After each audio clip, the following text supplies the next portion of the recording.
Hey. How are you guys doing? Sorry for the delay.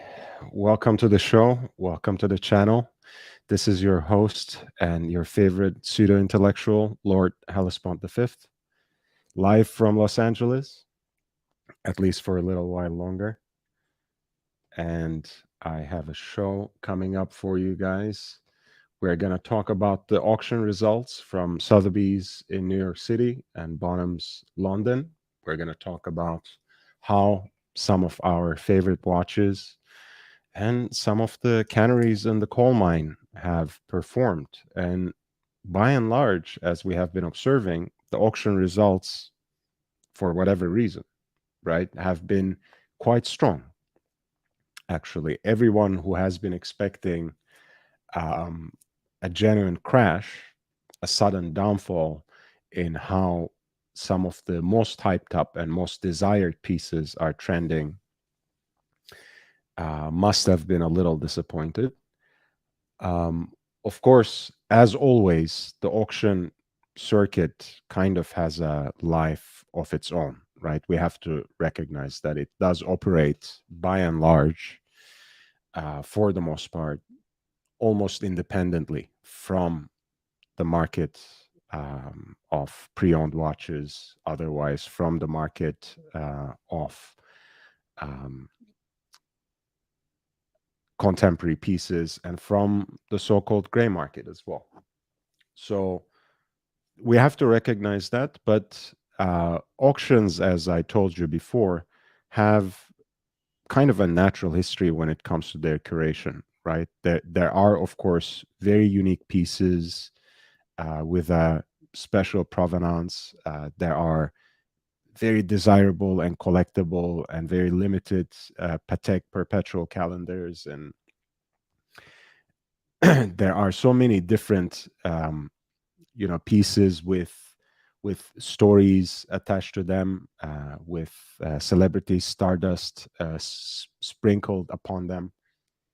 All of this being said, every single auction always has also a few vintage Rolex classics sprinkled in, and most certainly also more recently the neo vintage stuff, right? It used to be that we didn't call anything beyond 4-digit references in the world of Rolex vintage. Well, nowadays, the 5-digit, a lot of people start calling the 5-digit references, a lot of people start calling neo vintage. So nowadays, we start seeing, in fact, those five-digit Rolexes in the auction circuit, and the way they perform, the prices they realize are not entirely disconnected from the secondary market, and should give us certain signs, should give us something to read and understand. Eddie reminds everyone to upvote for another auction special. Guys, as always, we have this larger heading, but the link is pinned there. If you want to join the conversation, please jump on the panel. You can talk about these watches with me that I will be bringing up, or you can just shift gears and drag the conversation anywhere you like. And as long as it is about watches, I will most certainly oblige. Dirk, welcome back to the channel, man. It's nice to see you. I don't see you as often, so I'm glad you have returned. Messaging matters. Hello. I watched the over the cuff video. Very good. Yeah, I was gonna post one more today, but I actually finally dragged myself back to the gym. When I'm feeling a little under the weather, it really helps me. So after a long day at work, I feel very good and refreshed, except, of course, also still sweating like hell, which isn't a great look on camera, I must admit. Big Meech is rolling in with the peaches. Nice. Cherish Time Watches says upvoted. Hey, guys, thank you so much for your support. J with D made it on time. Yes. Thank you, man. And Dirk says, I'm sicker than a dog. Man, I think that's that's my case as well. I'm not willing to admit it's a negative when it comes to Coco 19, but I still feel sick and stuffed a little bit. Good to go. Hit the sauna. Yeah, that could be nice. That could be nice. All right, guys. So let me pull up some of these results from Sotheby's first. Let's start with that, and we'll see if our UK people join us later in the live stream, and maybe we can start talking about UK Bonhams London. Once again, amateur hour, guys. Sorry about that. Dirk Diggler says, first sickness since the pandemic. Yeah, I got sick right before the pandemic, so it's this is my first as well. Except, of course, well, let's not talk about that. IG wristwatch holic, you said long day at work. You should watch Tim Wright video. I am retired at 32-year-old. Guys, let me share with you something. I don't watch any other watch channels. So God knows I'm not gonna watch that particular person either. But thank you for the recommendation.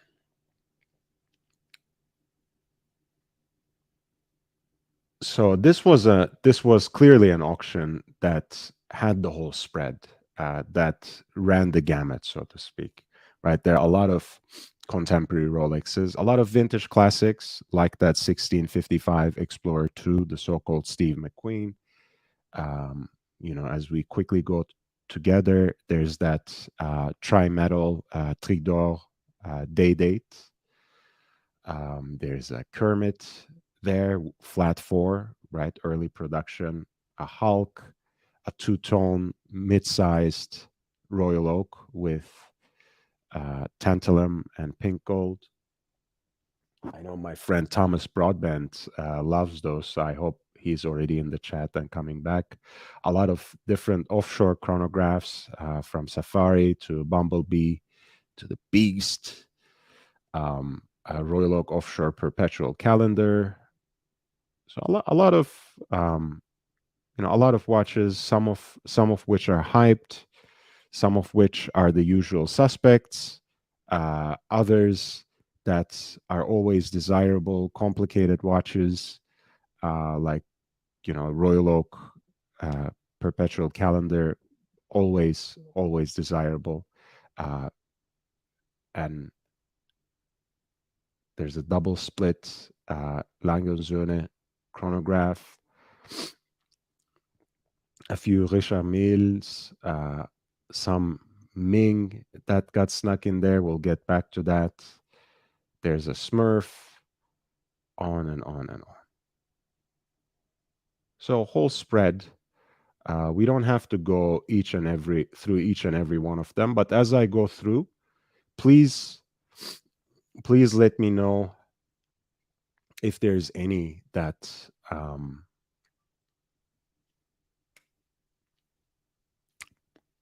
that you like me to look at, that you like me to go through and explain. Just drop it in the chat. Big Meat says Ming is elite horology luxury. Absolutely not. Dirk Diggler says Bear actually hurt my feelings today when he was clowning on the Milgauss. Interesting. I don't know. I honestly don't know. I think Bear has 3 Milgausses himself. I don't see why he always gets angry, basically, every time that it comes up. He has very strong feelings for a watch that he owns in 3 different iterations. I never understand. Jimmy says, vote it up or upvote. Pick your pleasure. I'm all about pleasure. Dirk Diggler says, you watch Nicholas. That's true, but Watch Nicholas is special. Of course, he's a watch related channel. You're absolutely right. But he is much more than that and much better than most of everything else on YouTube and not just among watch channels. So I'm a true fan and friend of Watch Nicholas. So lot number 3, this was reference 1655, Explorer 2, Steve McQueen, or Freccione as it's called. You guys might know that when these watches were first released, the pointed arrow hands for the GMT hour was actually a bright red, but as always, from the way that the material aged, most of them turned orange. Some even turned yellow, and there are even versions of the so-called McQueen, the first version of Explorer 2, that have an all-white GMT hand, and those are called albino. Um, there might have been kind of surging interest, I was hoping, on this particular model, on um, especially after the release of Tudor Black Bay Pro. Maybe it won't have such an instant effect, but every time Rolex or Tudor tips the hat to something from the heritage of the crown, I feel the prices start picking up, right? Ever since Rolex introduced a modern two-tone GMT that people started calling root beer, I feel like that spiked up a lot of the interest in the vintage versions, and the prices jumped up considerably. This effect has not been shown yet. Still, it's fetched a respectable price of $22,680 US dollars. Once again, a lot of times the auction houses were so pampered in the last couple of years where they would shut through the roof of the higher ceiling, of the upper ceiling of the estimates. So I'm sure they weren't entirely satisfied with this result, but hey, at least it sold for more than the lower estimate, and I think this could have been the birthier watch that my friend and co-host Aussie Expat has been looking for.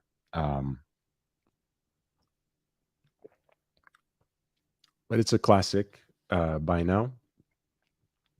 And Explorer 2 has, in a way, always been the unsung hero of the Rolex professional range. It was always the black sheep of Rolex sports watches, but finally it's been finding its place. It's been finding the recognition that it, I think, always deserved. And this first version of it went for almost $23,000. JJ is in the chat. Hey, Ming equals Malaysian hot horology.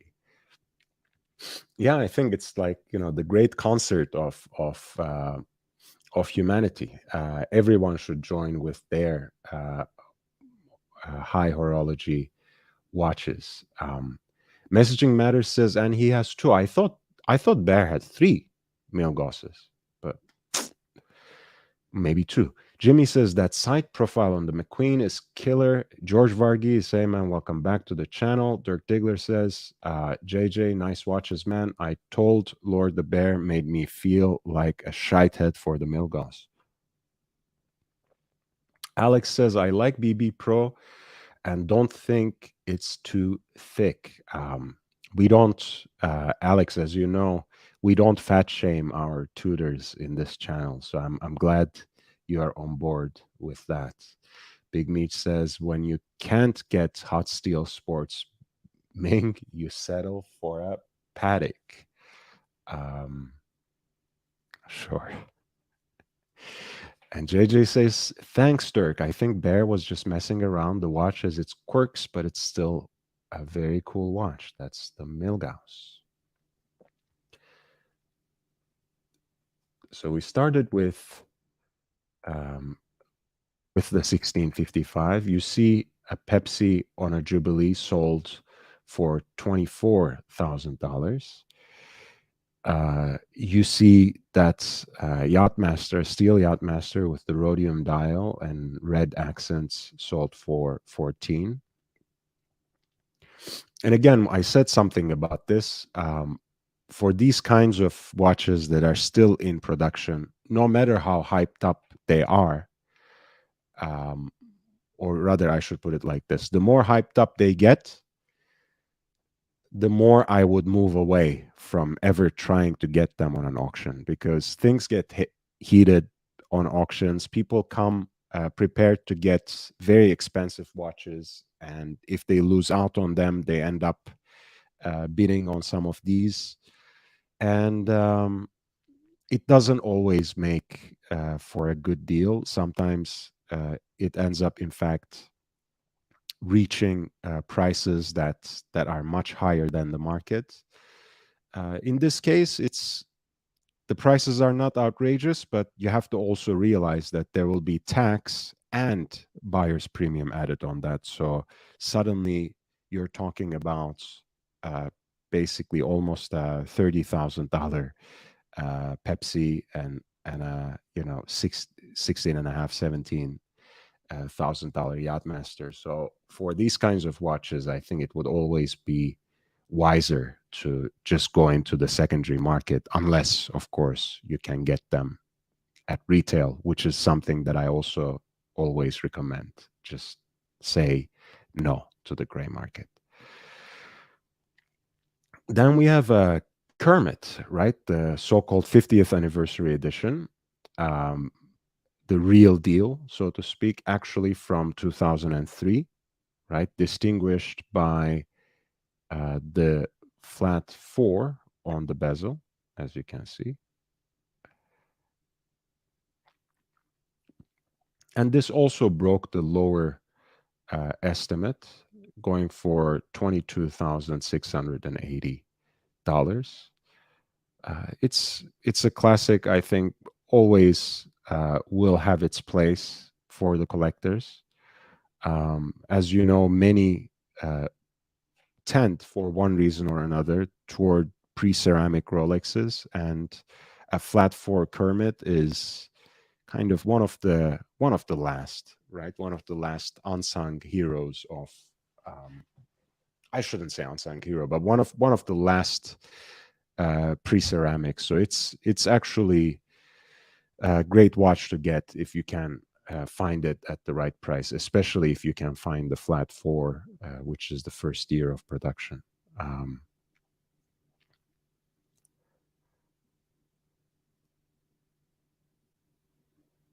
Big Meat says, "Are you and Betty taking care of the little green guy in America?" In America, JJ, is your collection consolidated to the 8 pieces you showed earlier? And JJ says, yes, Alex. Yeah, I didn't watch it today, but JJ, as much as I know from your Instagram, you have a great collection.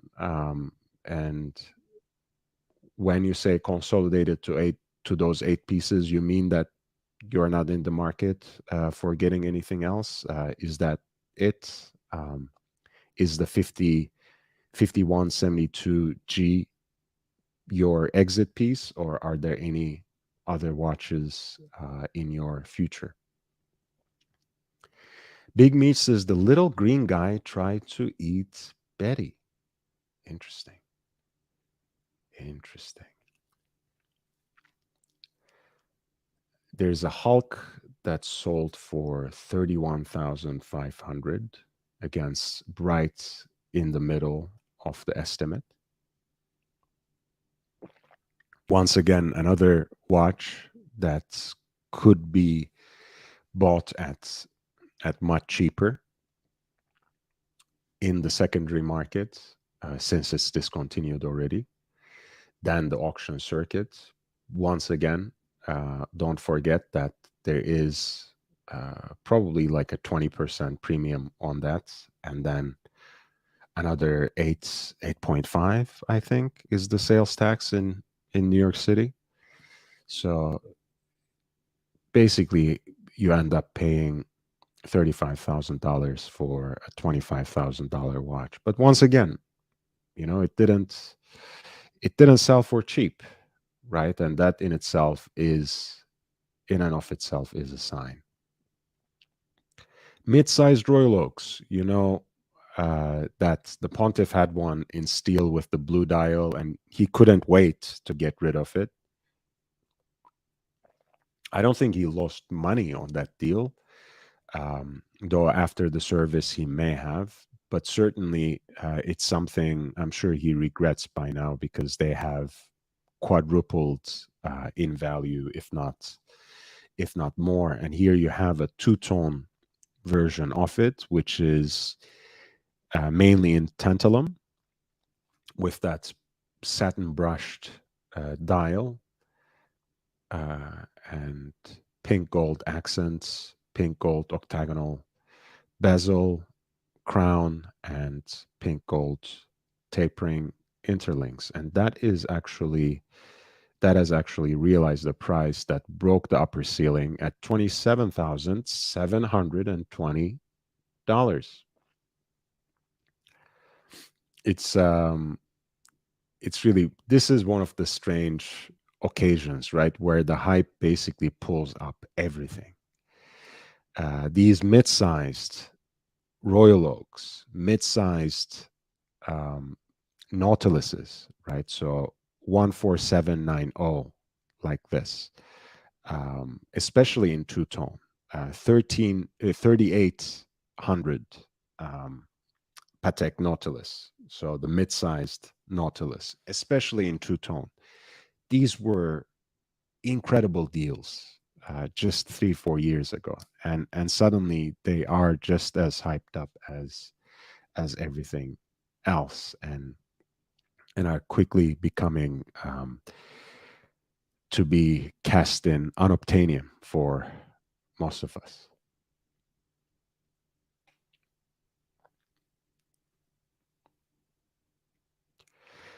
There's the Audemars Piguet Royal Oak Offshore Perpetual Calendar. This is a 25854 Ti. It's a titanium piece. Quite a cool watch. A little unusual, of course, when it comes to either offshores or Audemars Piguet perpetual calendars, but has its own character. It is in titanium.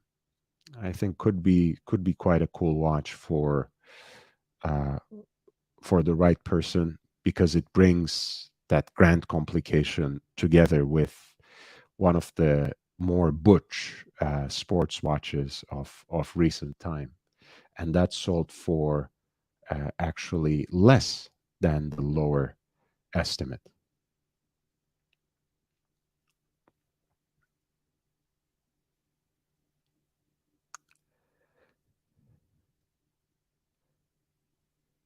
The other Royal Oak offshores performed as expected, more or less, right? There's reference 26020 ST with the Safari dial. That sold for 24,000 almost. The Bumblebee sold for 27,720, which is closer to the higher estimate. The Beast broke the higher estimate at 50,000, and another version of the Beast in two-tone sold for 31,500. Piroka, hey, welcome back, man. Nice to see you. Pesky Pirouette, Piroka JJ says, hey, feel free to jump on, guys. This is an open platform. as I always mention. So feel free to jump on. We have 15400 from around 2015, which is, of course, a bigger case in two-tone with a white dial. Was estimated to sell for 40,000 to 60,000. It broke at least the lower estimate for 40,320. The 20th year limited edition 14802 ST from year 1992 that sold for 75,600 in steel, of course, with the blue dial. Not sure if it had the whole set. No, it didn't have any box and papers, but yeah, this is a limited edition of, I think it was 1,000 pieces that they released in 1992 for the 20th anniversary of the model. And as my friend JB asks for, it actually has the AP, which is quite reliable about these Jubilee models at 12 o'clock. Not bad. I think that's a nice design too, although I expect to see, at least in this size of Royal Oaks, the AP logo at 6 o'clock. Piruka says to steal all the leads. Hey, you can you can come and do whatever you want, Swiss. It's my people are loyal. They're not going anywhere, and if they do, they will come back because they actually like what I do. It's I'm fascinated by it sometimes, but I don't think they can be stolen because they have free will. 26041 titanium. This is a titanium chronograph, Royal Oak La Boutique, which means that it is actually an exclusive edition made for the Paris Audemars Piguet boutique, roughly around year 2005. Arabic numerals on the dial. Again, big AP logo at 12 o'clock.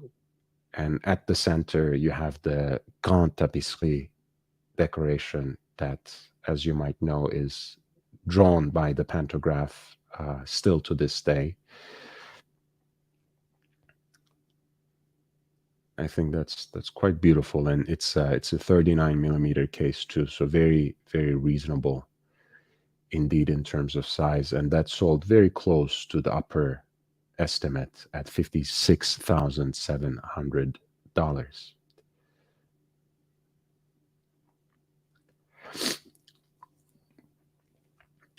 JJ says Lord deserves a bigger audience and to be monetized.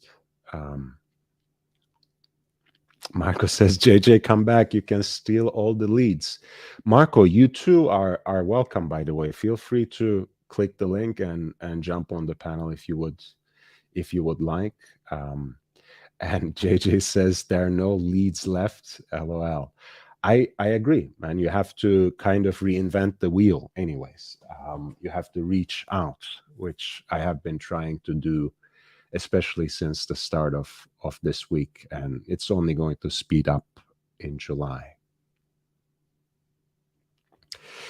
Piruka says, in the end, they all come back to the Lord. We all will. We all will. And so will I. Palwe is here. Palwe. Nice to see you.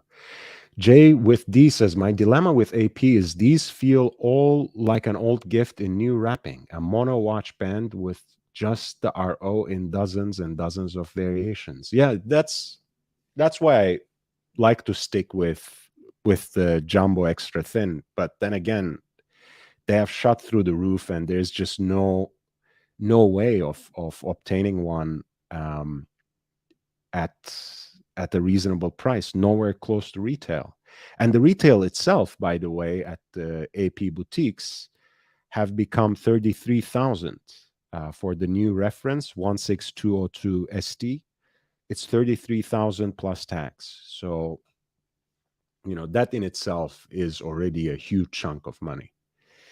Pauli says, Lordy Lord, did you hear Tyson talking to Piers Morgan, right? Think he will fight or just exhibition to pay more meal shiders or quits?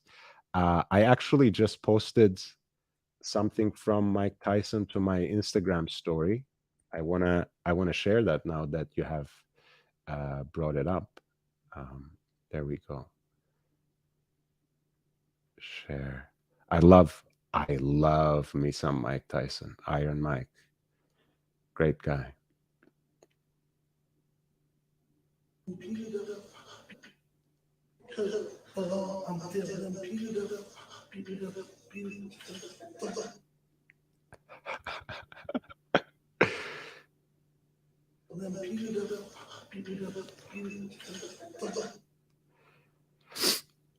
Yeah, guys. I'm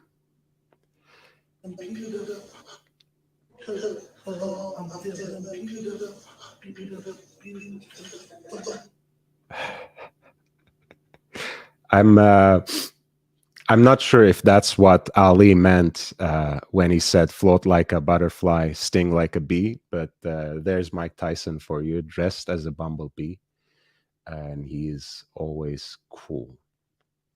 Leeds versus Leeds. Man, that's probably, I'm a Spurs fan, but Leeds, it's probably one of my least favorite teams in England, but don't let that discourage you. Messaging matters. Tyson has had some great hotboxing podcasts. He's actually, I think, a great host and a great conversationalist. I think he is very underrated when it comes to his mind, his intelligence, his sharpness with one-liners, his ability to think on his feet.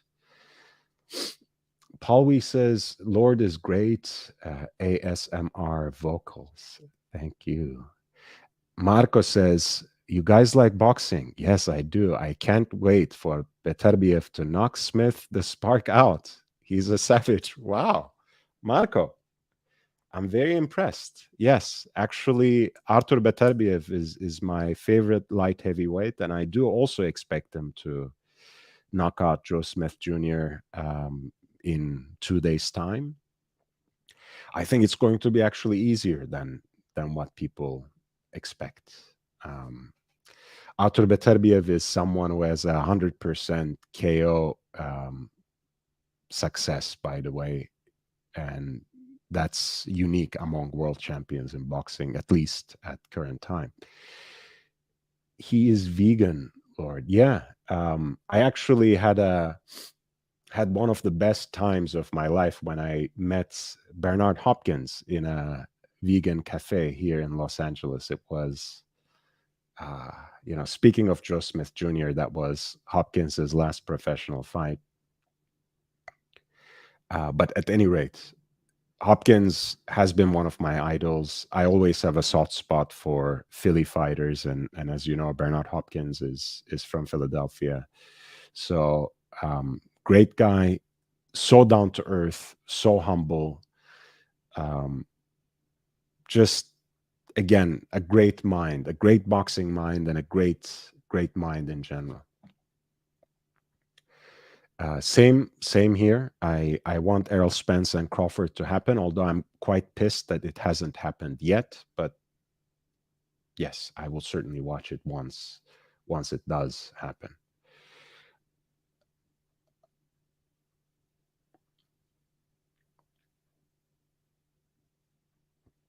Yeah, I think his last fight he was quite old.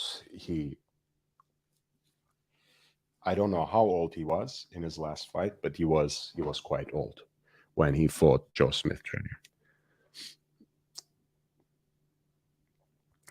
Whole Milk says Leeds did my hero Bielsa dirty. Yeah, Marcelo Bielsa is a great coach. I'm excited to have him back in Bilbao, Aupa Athletic. Yeah, Athletic Bilbao is a very special team indeed. Beterbiev versus Bivol will be interesting if it happens. Two tacticians in the ring. Marco, you're really tugging at my heartstrings today. It seems like you know your boxing because by and large, Beterbiev is simply known as a puncher because of his knockout percentage. A lot of people don't watch him carefully. He's actually a great tactician in the ring, as Marco said. He knows how to cut off the ring, which means that he doesn't just run after his opponent, but corners his opponent in a very strategic manner. His feet are always in the right place to deliver the best kind of leverage with his shots, and the way he can whip those shots from close range, you know, when he can't even get leverage, is just scary. um, and Bivol is again kind of the opposite in terms of perception because since he he likes fighting long, um, holding his distance, holding his opponent at bay, using his jab effectively. People underrate his power, but actually Bivol is quite a powerful boxer as well. So it would be really a joy to watch them fight each other. Let's hope that Beterbiev first gets through Joe Smith Jr. and Bivol, I think, is going to have another fight before any other unification. I think it's either going to be against the Mexican former super middleweight champion Surto Ramirez or um, maybe the up and comer from the UK, Joshua Boazzi. I think Bivol is going to have one of those fights before anything else. Congrats on surpassing 600 subs. Yeah, that happened, guys. It's good. It's good. I'm trying to keep calm, not get too excited. Marco says Beterbiev is so much more than just a big puncher. Exactly. People just miss his angle work, footwork, and his movement. He's able to generate a lot of power in short distance, but he's extremely tactical. Great reading, Marco.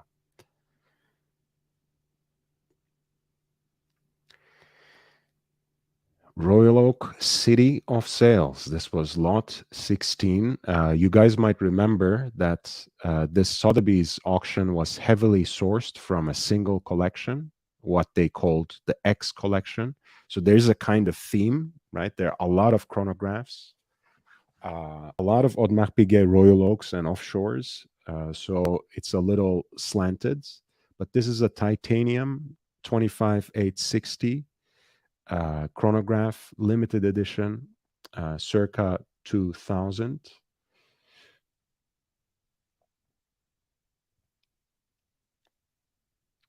In 2000, Audemars Piguet announced City of Sales Be Happy chronograph to be produced in just 300 examples to celebrate the Swiss challenger to the America's Cup in Auckland, New Zealand. The name can be seen engraved on the caseback and refers to the city of Auckland, a historic maritime and sailing mecca.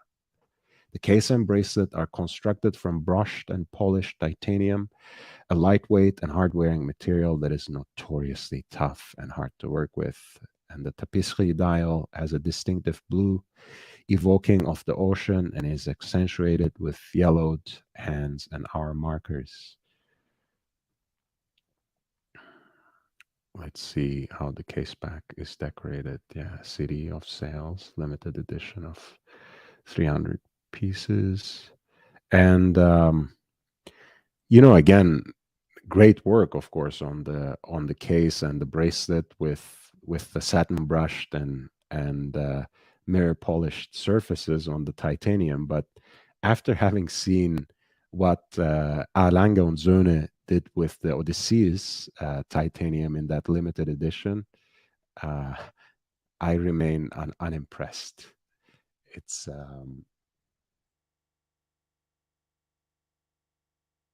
it's just something special, and I want to share that before I go forward with this.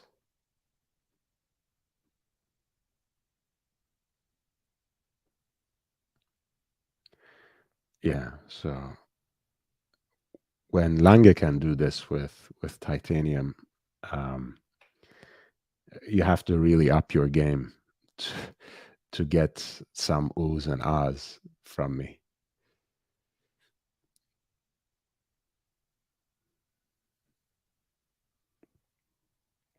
Marco, speaking of boxing, have you gone to the Rocky statue yet? Yeah, I actually look, man, I want to move back to the East Coast, and maybe I should just go to Philly as well. I love the Schuylkill River. Um, Marco, you should go for morning runs there, and then you can finish it up by running up the steps. Dirk says, I used to work in Hollywood across the street from Wildcard Boxing. Saw Manny a few times getting into his bents. Yeah. Um, Wildcard, man. Legendary boxing gym. There's also a very nice nightclub right next to uh, Wildcard. I'm sure you have gone there too, Dirk, right? I think it's called like Three Clubs, in fact. Um, they have a lot of interesting shows, burlesque shows. Again, guys, feel free to interrupt me and tell me if you want to see any one of these. Oops. Before we move on, of course, that City of Sales sold for 69,300 US dollars.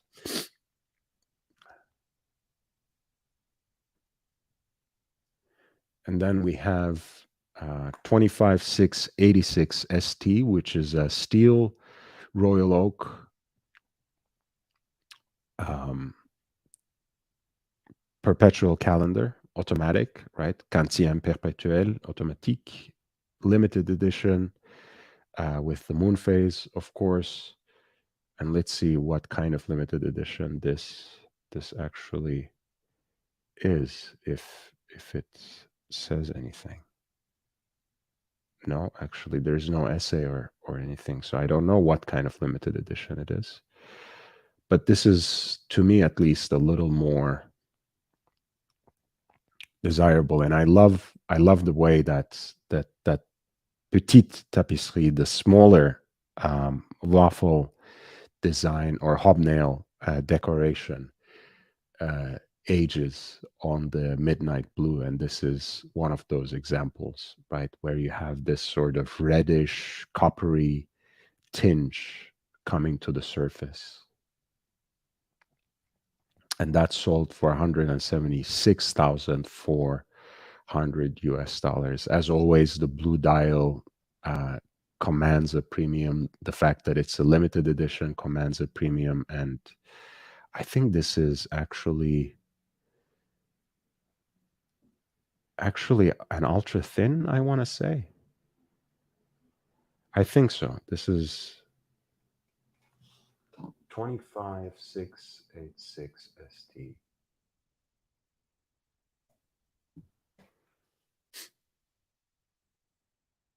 Yep, that's the ultra thin perpetual calendar. Previous generation, but absolutely. Yeah, so no surprise there that it commands such value. Marco says, I have not, Jimmy. I still haven't been into the city. Wow, what a shame, man. I'll go one weekend, but LB is still like 40 minutes from downtown Philly, where all the tourist attractions, so not exactly close. Jimmy says, got it. Sounds good. You gotta visit DT Philly. Collab with TGV.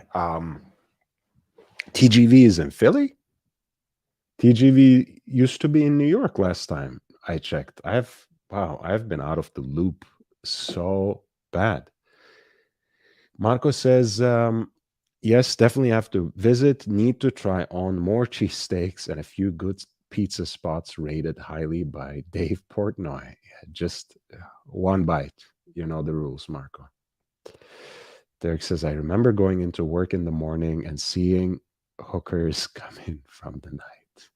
Sex workers have, we have our labor politics here, Derek.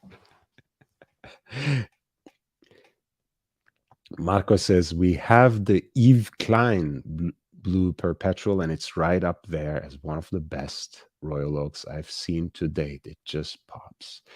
Guys, Yves Klein is an artist, and there is a particular shade of blue that's attributed to him. Um, I just wanna share that, and I just want to share perhaps some Royal Oaks that have that color on the dialogue. Look at that, Luxury Bazaar.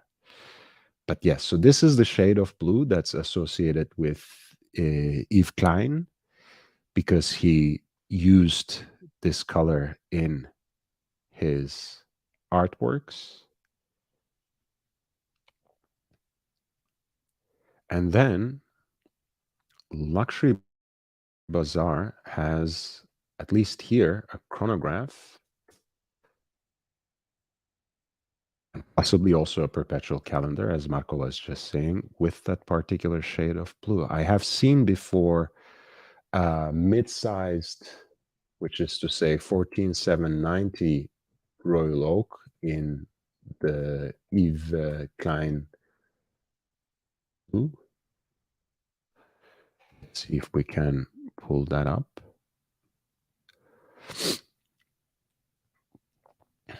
Yeah, look at that. Mamma mia.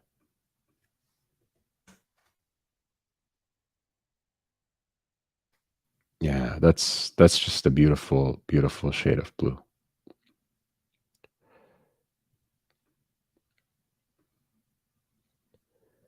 And again, it ages really well too.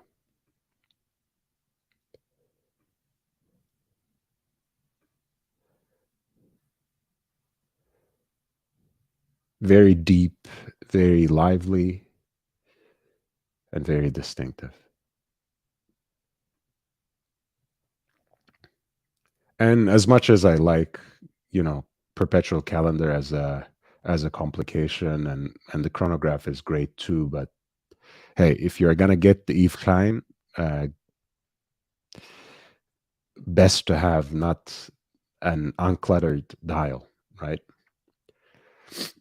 Piruka says the Ferrari red Royal Oak is nice too. Indeed, yeah, and they age really well too. Um,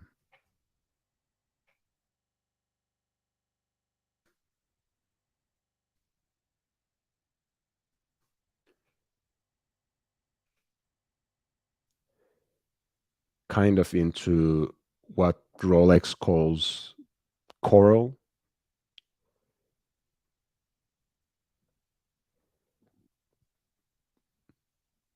It's a lot of these colors are, by the way, thanks to the pattern and decoration of the dial, can be quite a chameleon.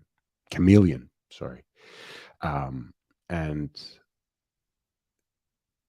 really reflect the light quite differently from one angle to another. So there's that as well. But they age really well.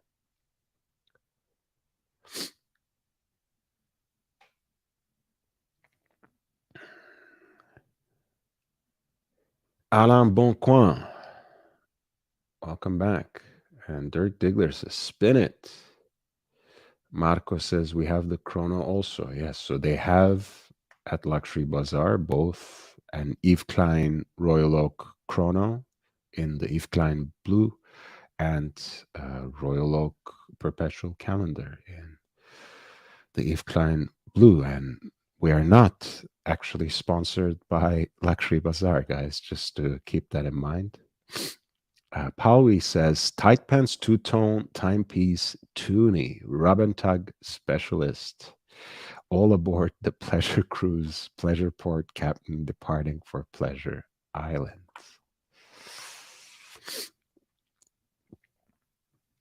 Dirk Diggler, I did. And Piruka says, Ferrari is one of the few brands who patented a shade of red.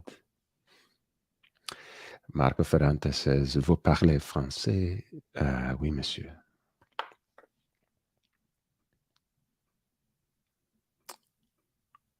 So going back to the auction circuit.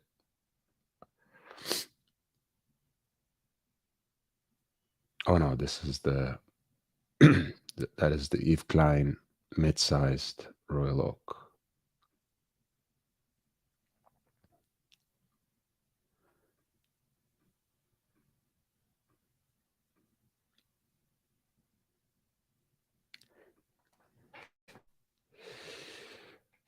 We have another two-tone in that particular combination of tantalum as the main metal and pink gold providing the accents, so to speak, with quite a nice quote-unquote salmon dial.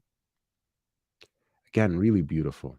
You know, as much as I like the loomed hands in the original Royal Oak design, when it comes to these perpetual calendars, the heat blued hands also serve quite well, I have to say. And this one sold for 214,200 US dollars.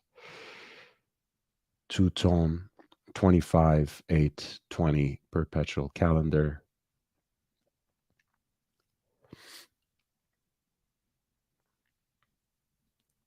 Fantastic piece.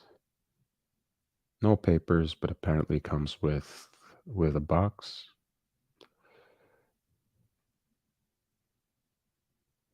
It's kind of strange that they have all these watches from what seems to be a quite obsessive collector, but a lot of times they don't have the documents. So there you go. We have a perpetual calendar in the um, kind of purple, actually.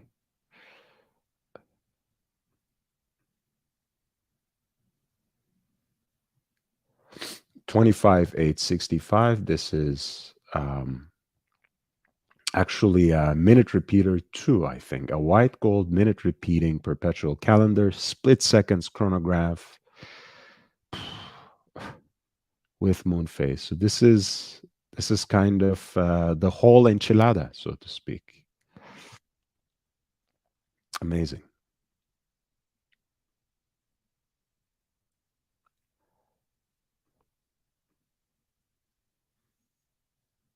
Man.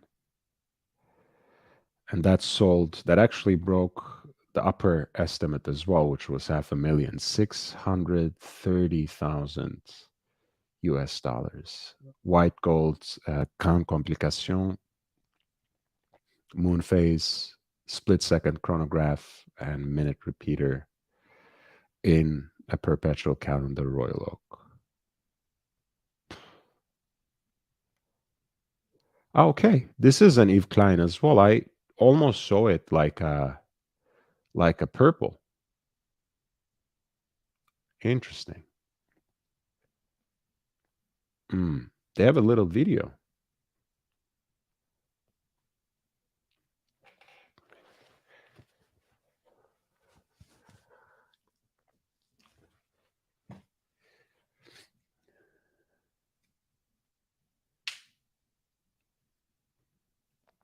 Marco says no one likes a grammar Gary. Piruka says, as expected from the Lord, he's a polyglot. And Marco says, pour de vrai, tu es habile en français.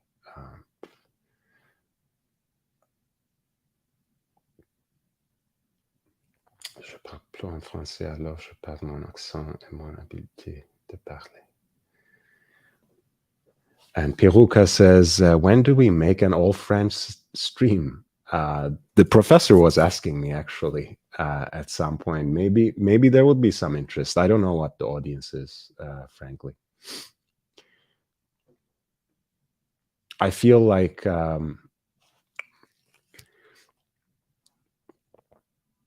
yeah, I guess since Watches TV and Watch Advisor are making streams in English, we can make something in French.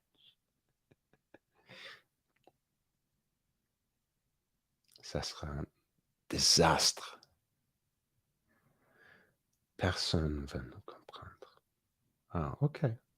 All right. Of course, I mean, you're from Canada, Marco. We have that perpetual split second minute repeater with a skeleton dial in rose gold. I hate skeleton dials, but I'm sure that's a very unique piece. Jimmy says, I understood what you said, Marco. Still recall my French 8 here on the left coast of Canada. And Piruka says, minute reps are something special. Ouais, ça sera drôle. All right. Well, the Saxonia double split chronograph was also sold at this auction, lot 27, reference 404.035, and that actually broke the upper estimate as well, 88,200. It's a platinum watch, and it's a true hockey puck, as the Lange chronographs usually are. You know, the 1815 chrono, of course, the standard version of it is actually quite tasteful in proportions. But when it comes to the datograph, like this double split, the triple split, they also produced, those are quite hefty watches, of course, due to the complications. And also the sheer will to show this multi-layered movement. They don't really want to actually have it so smushed and one-dimensional. I think that's at least one of the reasons that the datograph is so thick. They actually want to exhibit the multiple layers and dimensions that are at work at that chronograph movement, at that manual chronograph movement.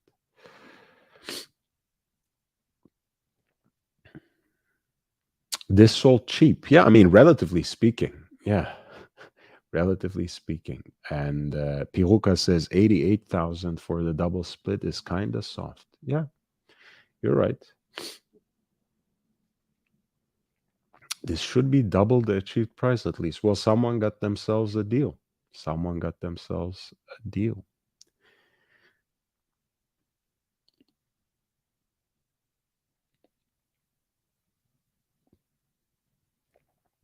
There was a yellow gold Blancpain annual calendar with a minute repeater and a moon phase that sold for 35,280.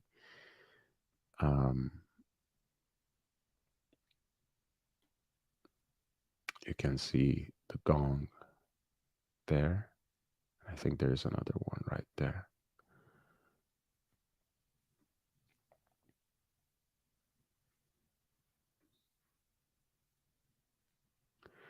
The Ming. The Ming is there. So that sold for a little more than $5,000. The estimate was cast between 4,000 and 8,000, reference 2701.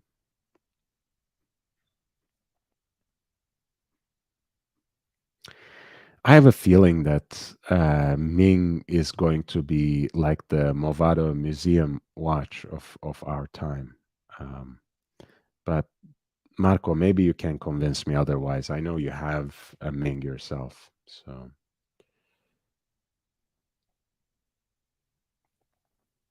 But I don't really have a taste for Ming. The estimate on this was pretty low, 20 to 40K. This is the discontinued version of the white gold Submariner, um, which is to say blue bezel insert and the blue dial. The current version has a black dial, the current white gold Submariner in the lineup, I should say. Um, and this sold for 44,100.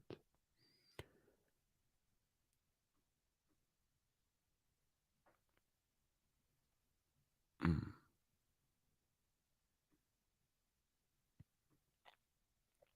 Apparently, the case has seen some polish, so I don't know where the stickers are coming from. Probably back from service, I want to guess. And Peruka says about the earlier Blancpain, I want a Blancpain like that. Yeah, that looks pretty awesome. The annual calendar minute repeater. A very classical watch, probably quite wearable as well, right? 34 millimeter in diameter. Yeah, that's a lovely piece.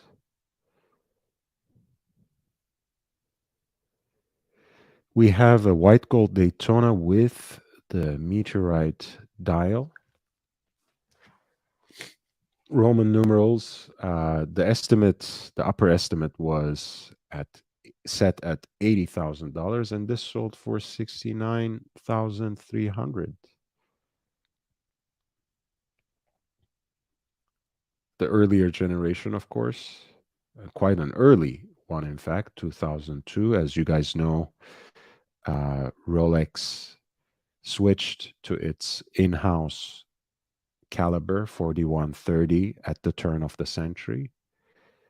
Before that, for about 12 years, the first generation of automatic 5-digit Rolex Daytonas were using a modified version of the Zenith El Primero caliber.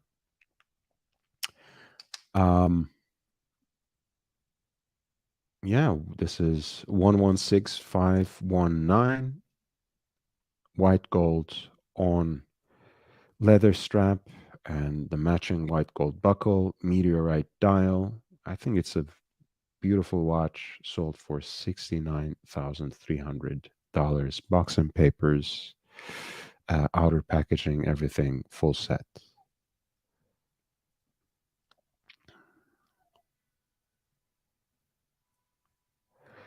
Marco says, honestly, I bought the Ming on a whim in a super crazy occasion with friends on a stream. It's nice overall for retail price. I wouldn't pay what they sell for pre-owned, to be honest. Nice, honest assessment. Thank you, Marco. That Blancpain is really nice, Jimmy says. Awesome patina on the gold. Yeah, I kind of like how yellow gold oxidizes. It does get this like pinkish tinge. Marco asked, Blancpain minute repeater case made by Hagman. I don't know actually who made those cases. Maybe Piruka can answer. Piruka says, Marco, be careful talking of watches. That sexy might get the vid demonetized. Yeah, super crazy. Yeah, the crazy things we do with friends on a stream. We have we have a six, so 116500 with a black dial. Um, as you know, the more contemporary watches with the so-called khanjar have it on the back, right, engraved on the case back. Rolex doesn't do, at least to my knowledge, any more customized dials, but they do case back engravings. And there we have 116500 Daytona with the Khanjar on the back. And that sold for 75,600.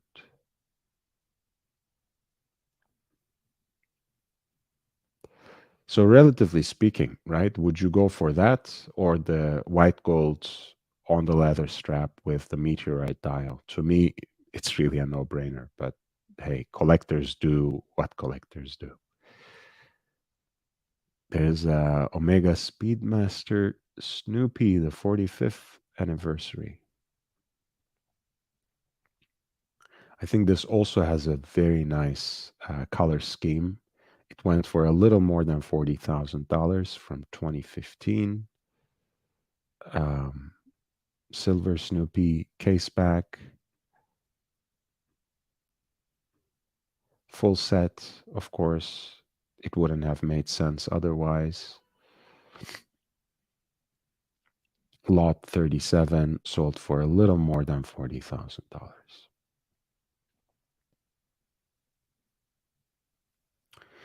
Blancpain made by Hagemann is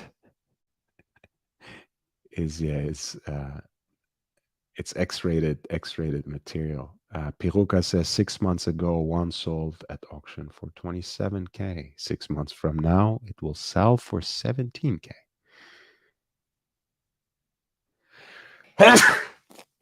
Pardon me. Guys, we have just passed the 1 hour mark, by the way. So let me take a moment to again ask you to hit that like button if you have been enjoying the stream, if you have been learning something from it. Please hit that like button. It really helps. Every upvote counts. Spread the word, share the link on other platforms. Don't be shy. I'm trying to expand my community. I'm trying to get to 1,000 subscribers. I'm trying to get the channel monetized. So I would genuinely appreciate your help. In either case, thank you for your presence and support in the chat, on the panel from time to time. In the meantime, before I get monetized, if you want to encourage me in creating exclusive content, more original content, if you want to help me buy more equipment for the channel, you can always consider a PayPal contribution at lordhellespuntv@gmail.com, lordhellespuntv@gmail.com. I also have a Cash App at $LHVVV, $LHVVV. Thank you, guys. And Marco, thank you. Thank you. And Peruka says, I'll be there to buy it if Blancpain minute repeater sells for 17K. There's a 5269, which is a woman's version of the dual time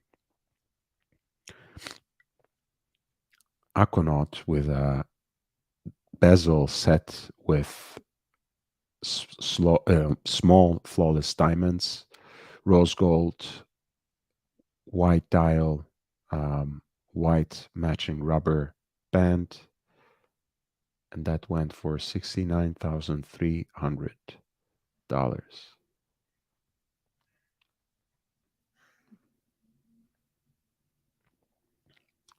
There's a Cartier Crash, a reference 3618, limited edition, pink gold with that teardrop bracelet, a beautiful bracelet, really. Diamond set, asymmetrical bezel as well. And the estimate was set right between $100,000 to $200,000, and the lot sold for almost $120,000. Property of a lady. Nice. Liberace would have loved it, Thomas Broadbent says. Pauli says, 116500, I'm still waiting this on retail. Okay, so your AD is going to give you one. Let's hope. I'm also wanting the JJ Special Paul Newman Oysterflex and the Skydweller Sunburst Blue Oyster Bracelet in that order. After that, I exit. All heavy hitters, really. Piruka says, and all Rolex too. Piruka says, I tried to get a lovely JLC barometer. why did I lose it? To accompany my utmost, but some vikers outbid me big time. And Pauli says only watches I'd consider after retirement are 2321 or Captain's Tokyo Panda. That's the Tokyo 2020 special edition Omega Speedmaster with the Panda configuration, right? So 321 is the recreation of the Moon Watch caliber for the Omega Speedmaster. And the Tokyo 2020 Speedmaster we have just examined in our last live stream, actually. It's eerily similar to the Panda configuration of the Daytona. But hey, if you like it, you like it. And Marco says, Pauli, both are amazing. I've sold 3 Blue Sky Dwellers on Jubilee in the last 8 days. People are scooping up, taking advantage of the discounts in it. Man. Guys, let me get some, a little more tea and some water because I'm getting a little dehydrated here. So I will be back in 2 minutes. Just want to find a good watch in the meantime. There we go. A classic manual hand-wound chronograph by Patek Philippe, retailed by Tiffany, 1463.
look at this.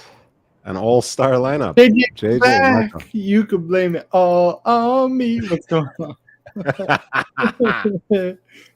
Hello. Nice to finally speak with you on a live stream, man. Hey, welcome. We have been scheming in the background, exchanging messages, of course. Yes. Steal all the leads. How are you guys doing? Doing good, man. How are you? Good. We've come to the leads, man. The leads. We're here for now.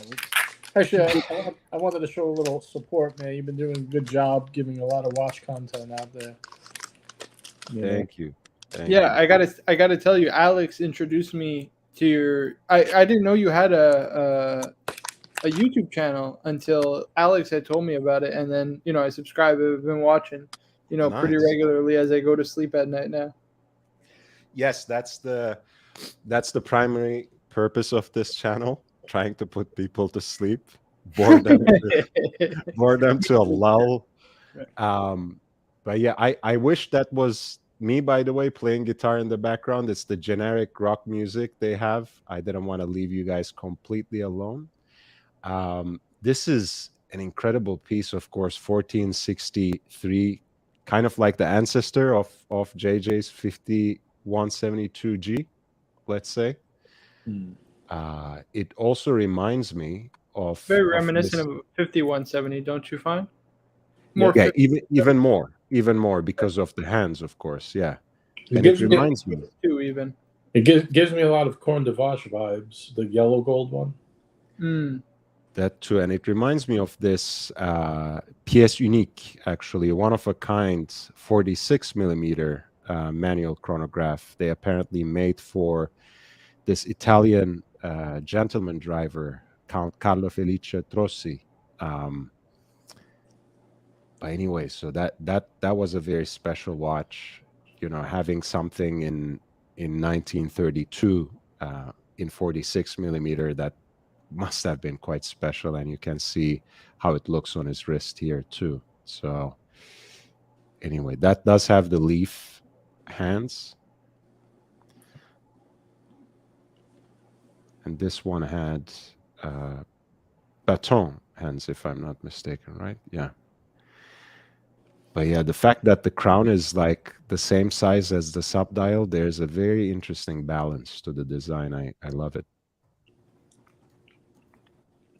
I like the blue chronograph hand as well, because it's a nice character. Goes well with the blue, with the yellow gold. Yeah, both on the center seconds. Do you know what year this is? Oh, the center second. Made in 1968. Interesting. So you know the history behind Tiffany and Patek, right? Yes, but you can broach it again. There are a lot of people in the audience. So it's very, very rich history. I mean, it dates back, pretty much prior to even the 1900s, right? If I'm not mistaken, or it might have started early 1900s. But Patek still wouldn't be around today had it not been for Tiffany and Co. Right? Their reliance on the American market, specifically through Tiffany, helped them through, especially the Great Depression. Otherwise, they would have went under. So all things considered, Tiffany was extremely important to Patek Philippe's success, and ultimately them becoming what I feel is the most prestigious brand in the industry today. Yeah, I think. Look, the Tiffany blue Nautiluses, weren't they produced in 175 examples? Correct. Right? Yeah. So that's 175 years of cooperation. So it must have started, in fact, mid 19th century, if I'm not mistaken. So, by the way, I cannot confirm or deny I've seen that watch, and I cannot confirm or deny that it is one of the most tacky watches I've ever come across in my life. That's all I will say. I'm not a fan. I'm really not a fan, but yeah, I mean, there's a certain charm to double-signed Patek Philippe Tiffany watches. Double-signed Patek watches, by and large, it can be Gobelin, it can be Baya, it can be anything you like, but it's a cool piece. This is $180,000. is the price that this one realized. Which is still very cheap considering it's a Tiffany signed Patek, but it's size, right? Size is the main. Yeah. Yeah, probably. But again, this is a very collectible piece. You would find at least one example in every auction of a 1463. And I remember JJ saying when he was talking about his 5172, if you are going to get one piece from Patek, why not a hand-wound chronograph, right? By the way, Lord, you have Swiss stuck backstage like a second-class citizen. Oh, I'm so sorry. Swiss. Hey, Welcome man. back. Hey, man. How are you doing? Yeah, manual white chronograph is the way to go with Patek, I think. It's their bread and butter, Marco told me that. Correct. I mean, they're known for a couple of things, right? Manual wine chronographs, perpetual calendars, and world times, I would say, are probably the top three. And then, perpetual calendar chronographs, and what have you, and so on. Now, this went for quite a bit more. This has the Piguet numbers. It's actually the same model in steel. Leaf hands. And that went for $315,000, and it's a true post-war watch, 1949. Which again, all things considered, is still quite cheap, considering it's a steel chronograph from Patek. You know what I mean? It's very cheap, actually. Yeah, I guess it's the size. It's 34. It's kind of small. I've heard the size doesn't matter though. It's the most. Yeah, but I mean, the same in 37 or 38 would be like $1 million more. Yeah, JJ, would you say it's a lady size Patek? Yeah, I would. I mean, it's still a fairly decent size, but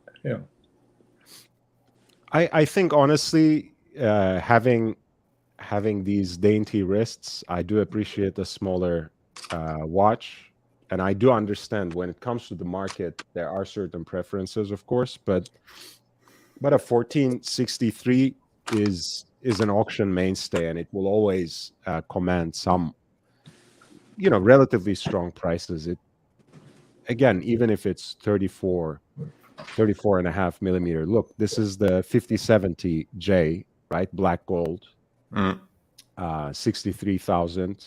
Again, it's this is a 42.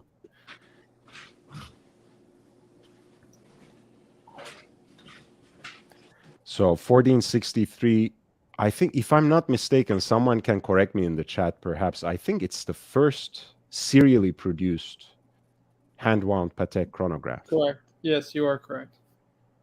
So that will always have a historical importance, and in stainless steel, of course, that must have been some sort of special order watch at that time. Right. Hence, that particular price. So also interesting, right? So don't forget there was also, but I think it was more in the 60s when there was the whole gold crisis in Switzerland, right?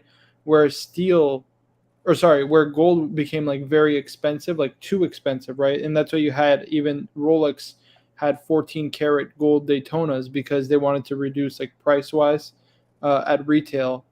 So even sometimes they would turn to steel just to reduce and make it more accessible, but Patek very sparingly did it. So it's super rare. Hey, Big Sal, I don't think I've ever seen you in the channel, but you are more than welcome, and thank you for the Big Sal is a lead. He's a lead. Big Sal's a man, member of the WhatsApp yes. group. We love Big Sal. Cool. But yeah, comparing apples and oranges in a way, right? We were saying the 1463, which is the 34.5 millimeter in diameter, yellow gold, double signed Tiffany, that sold for 189,000. 5070p in platinum, that sold for 189,000 as well. And you can't even compare the rarity, historical importance, I mean, this is, to be fair though, 5070 I think will have good long-term collectability because it's the last of the Lamagna-based movements, the largest chronograph they've ever made, the first chronograph at the time that they made when it was 1998, I believe. So it was the first manual wind chronograph in like 40 years that they had made. So That's right. It'll be important for a couple of reasons, but like, come on, we're comparing apples and truffles here. It's just the 14. You're absolutely right. That's also historical importance, right? Because this was the first, again, serially produced chronograph that Patek brought into their regular production, 5070. So that's going to be important in the future and some time to come. And 42 millimeter, the fact that the problem is it's always going to be tarnished, because this was released in 1998 and the Datograph was released in 1999, and it completely blew it out of the water. It just wasn't even a contest. So the 5070 will always be tarnished for that reason, to a certain extent. Yeah, I mean, among us geeks, probably. In the general public, I'm not so sure, but I know exactly maybe you're what right. you mean. Maybe you're right. I'm a huge fan of Lange, and especially the Datograph. For me, that's like a grail of all grails. So I agree with you. And it would be interesting to see, actually, for some time to come, how those two will compete in these sorts of auctions. Like an early generation of the Datograph, as you know, they don't have the power reserve, right? So you can immediately tell that reference as well, and they have been performing quite well. I don't think to the levels of 5070p, but it would be nice to see them in the long term.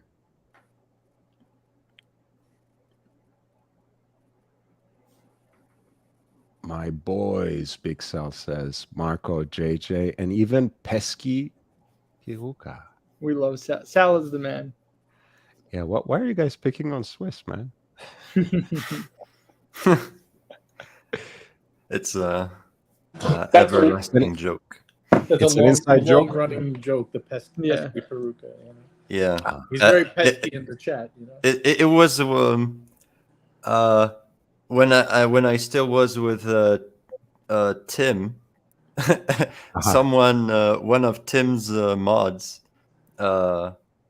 inadvertently banned me from the chat. And then it has been a joke that every time Peruka says something, he has to be timed out. So sometimes, after that, I was just saying hello in chat, and they were like, "Oh, it's that Peruka guy. Let's time him out." And ever since now, every time I show up, it's pesky Peruka. And Marco dropped you a link in my WhatsApp group, so hopefully you get some subs or some people come over. Oh, thank you. Thank you, guys. Appreciate it. Did you guys see this one? The perpetual calendar chronograph? Tiffany stamp. The Cars and Chrono special.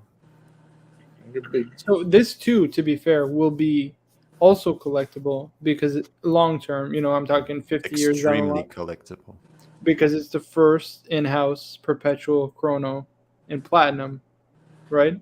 Because I don't think they did any other 5270 with a different dial in platinum. I don't think so, right? It was only the salmon dial.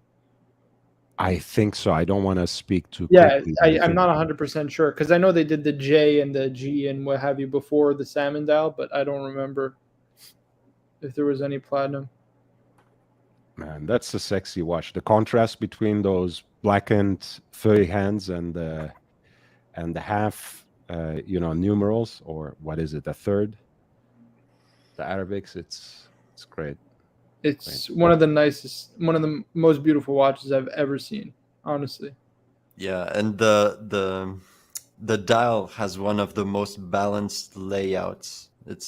Everything is perfect on that dial. It's so nice. But not just that, even the case, because to me, I mean, the nicest perpetual calendar chrono is the 5970, right? Last of the Lamagna base movements, and I just love the case, successor to the 3970.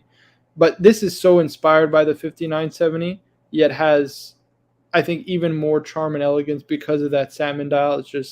Is incredible. Yeah, the lugs are amazing. It's the lugs. It's all about the lugs. I'm a big fan of lug construction. I think, I don't want to speak too quickly, but I think these lugs are a little more elongated than the 5970. Yeah. It's I prefer this, honestly. We are getting into dangerous territory here, but I like this case a little better. And this broke $500,000, $504,000 US, lot 53. Tiffany retailed, Tiffany double signed, perpetual calendar chrono 5270p. I don't know why it put me back to the first page. Okay. Make our way. They have the rose gold version. That is nice too. Fuck, I love that. But again, these are going kind of cheap, to be honest with you. I see these and it's like, I mean, there's probably less than 50 of these in the world. Same with the 5270p that we just saw, less than 50, maybe less than 100 for sure. You know what I mean? And I would say probably less than 50. I'd be shocked if there's more than that. So to go for the prices they're going for, it's kind of shocking, to be honest with you. Yeah, I mean, look, I mean, it's not the healthiest time for the stock market, so to speak. So yeah, you imagine, but you're right. Oh, you don't like the crypto crap? No comment. But, the notion, where money always makes money. So people who have the money today to buy these things will probably be rewarded for it decades down the road, for sure. Right. Patience pays off. I hear that expression a lot. Yeah, I mean, this is a heavy watch, man, with full pink gold rice grain bracelet as well. I can never pick Marco. I can never picture you wearing that. You know what I mean? Wearing this right here? Never. No, I would never wear a watch like that. It looks why not? It's just not his style, because he's got a much more. It's too loud. The gold bracelet, gold period. It's just too loud. Okay. Are you into white metals? I love this. This I would wear. Okay. This is 5204p. Oh, it's a split chronograph. Holy shit. Is that the date at 5:30? Or is that No, it's 4:30. Leap year. Leap year indicator. Oh, I got you. I see the date is in the 6 o'clock. Yeah. Got it. Subdial. And was day and night indicator on the left? Mm-hmm. There's a lot going on here. Very interesting watch. I like the more modern squared pushers. The classic pushers are nice, but that's one knock I even have on the 5172. I think they're more elegant, the square pushers. Mm-hmm. Yeah, I can see that. These also, I mean, they do have that vintage charm, but they also feel like, that like vintage Daytona pushers that they will pop out in some outing and you'll never find it again. I feel like Lange pays more attention to details like that, Yeah. And not just that, I think also like there is a certain amount of me that, although I respect and appreciate the complication, it's just too much. You know what I mean? Like I just like a simple time. Like we have a 5170p, right? I think that's so perfect. You know what I mean? It's just time only. You wind, set, and wear. It's got the squared pushers, which I prefer too, JJ. It's just, like it's just simpler and I don't know, more my style. Peeping time is back. I prefer wine from a box. Bottles are for the bourgeois. Nice. Big meat. Yes, still big not meat is correct. Exactly. I gotta show you my 1709 someday soon on the stream. Yes, please. What a precious piece, Ming. And we are here looking at Pateks. What a waste of time. Malaysian hot horology. Yeah, exactly. The hottest new independent, Ming. I like that you have that watch just because of the fun behind it. Yeah, it's the story, right? Yeah, that was funny, even though I missed it all. In a century, people will be asking when you talk of expensive Mings if you're talking about the vases or about the watches. The Marco Ferrante special. Now that is a full set. Holy shit. Yeah. And yeah, look, that's the kind of this is the box in that it arrived in for Tiffany's, I think, right? Yeah.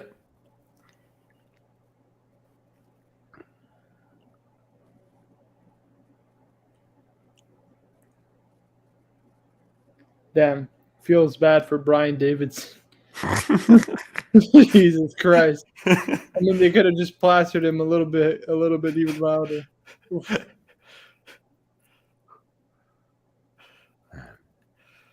Yeah, nice piece. It's more than hard. 300. Times are hard. No, I mean the problem is once you get caught like that, you're pretty much done. They'll just blacklist you permanently. They don't care. One thing I'm surprised about, the way things are appreciating is this the 3710, the Roman numerals power reserve. I think that, but that is still like the what's it called, the black sheep, right? We got Big Meech, so we got to talk sheep. The black sheep of the Nautilus. Yeah, but now they're selling for $100,000. These used to be literally $10K 4 years ago. Yeah. 10. Let's say 12 if you get a full set or something, right? Untouched, unworn. 12 and a half at most. People, honestly, Lord, can I ask you, have you ever held and try on any Nautilus? I hate the Nautilus. Thank you. People just don't understand, honestly. I have more tolerance for the Aquanaut because that has a different vibe, with the rubber band and everything. So I'm a little fonder of the Aquanaut, but I'm no fan of the Nautilus in any shape or form. People think I'm just being a snob or something. I'm telling you, when you see the Nautilus in person, right? First of all, the clasp itself, it feels like you're breaking it when you're trying to open the watch. It is not a quality build. And second is it feels, to be honest, a little dated on wrist. It looks like a bit of a dated design compared to a Royal Oak or the modern Overseas. It's just not, I don't know. Well, the Nautilus 5711 clasp literally feels like Royal Oak A series clasp on the bracelet. Yeah. But when you have Royal Oak A series, you're paying for something else, right? That's it's the historic first generation of sports chic watches. The first one invented, the OG. With this, in the last generation, that they would still have a bracelet and clasp like that, it's kind of mind-boggling. But Patek gets away with murder, and people would still pay 4 times retail. What can I say? Listen, it's still a nice watch, but I'm telling you, you got to see this. You got to try it in person and see for yourself. This is a 5980R, again retailed and signed by Tiffany. Rose gold on a leather strap, the chronograph version. Is this all the same person selling their watches, Brian? it might be. Yeah. Because they're usually signed as property from an important collection or property of the X collection. And there was one Cartier crash that was property of a lady. Lady! I hate the fact that it sends me to the first page constantly. There's a 3700 in yellow gold that sold for 239,400. Sorry, Marco, go ahead. No, nothing. That's cheap. That is very cheap, to be fair.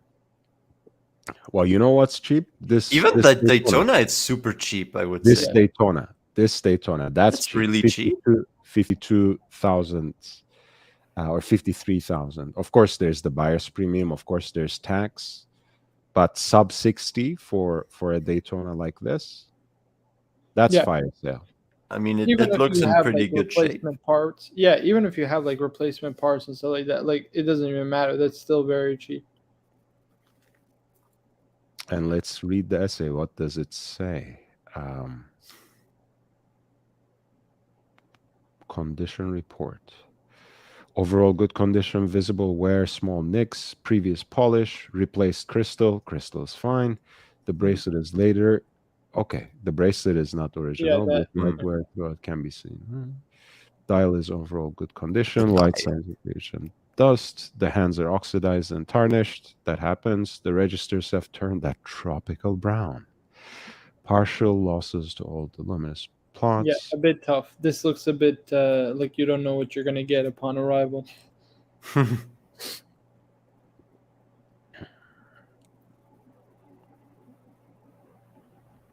But still very good price. Still a very good price, no doubt. Yeah, it looks decent from the pictures, but again, if you were in New York City, that's one watch you would want to go and view if you're actually going to bid.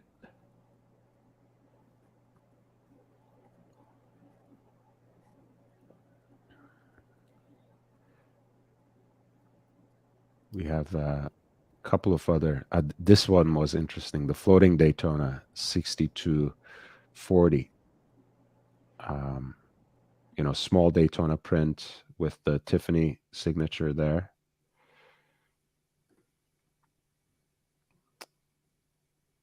Rivet bracelet.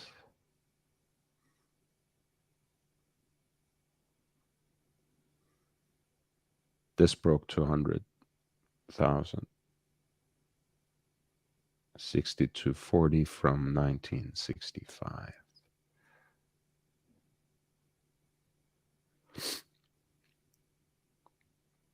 This is a nice one too on Jubilee. By the way, can I ask when this auction was held? This was on the 15th, so yesterday. Really? Mm-hmm. Interesting that prices are so bad at Sotheby's compared to what's the other one? Philips, yeah. The one, the Philips one was not that bad. No, are you kidding? Philips had a lot of very good results. Yeah, there were some bad ones, but for the most part, they were pretty decent. Yeah.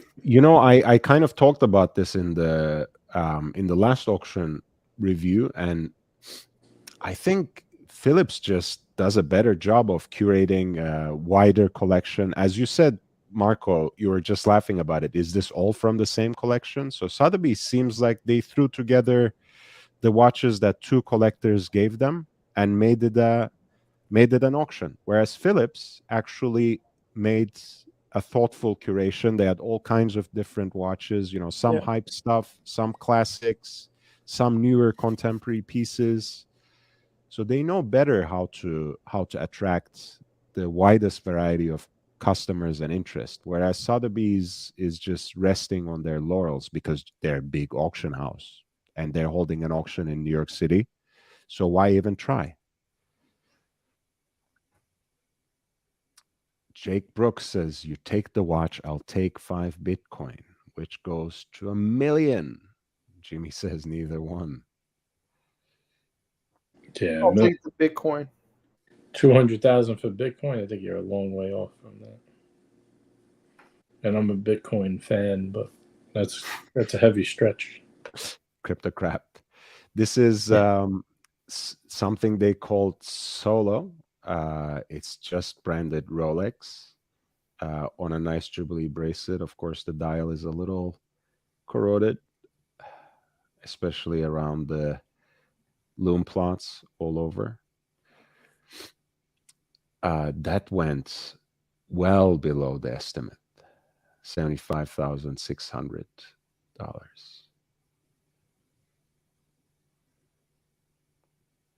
Very interesting. Nice jingly jangly Jubilee.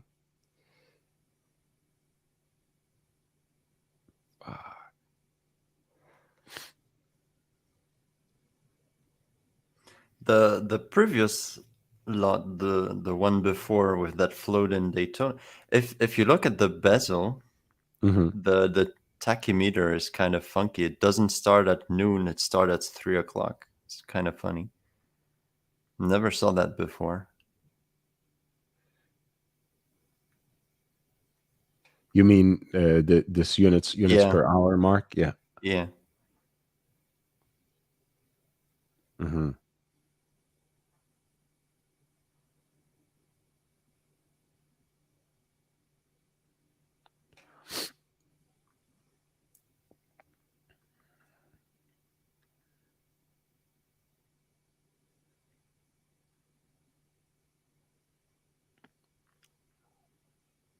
There's an A series jumbo that sold for 88,200.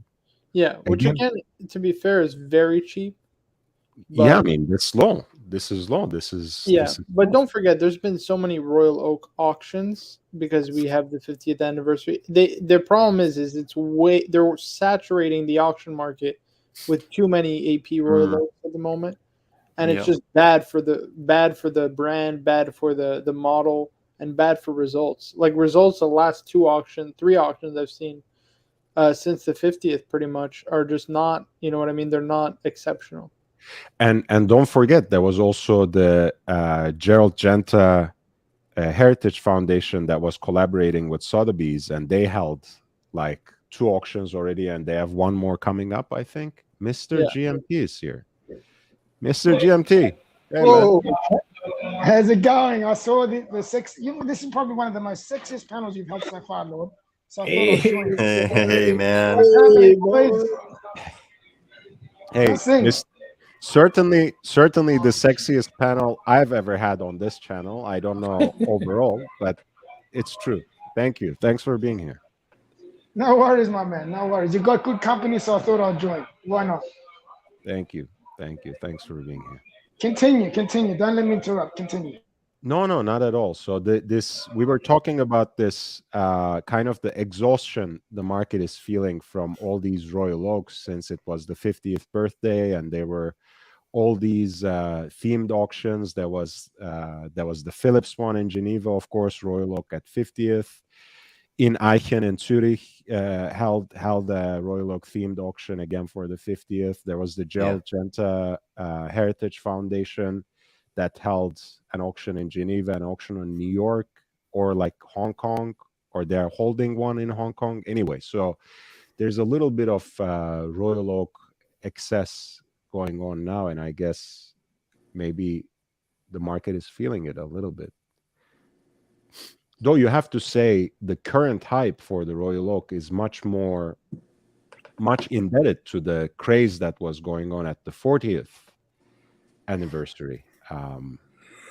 If they didn't take advantage of that 40th anniversary, I don't know how and where Royal Oak would be at this point in time. So it's a blessing and a curse, I guess. Yeah, I mean, Royal Oak, like Adrian was telling me a crazy story, right? So the original open worked AP, right? The reference 15305, which is also in the 39 mil jumbo case size.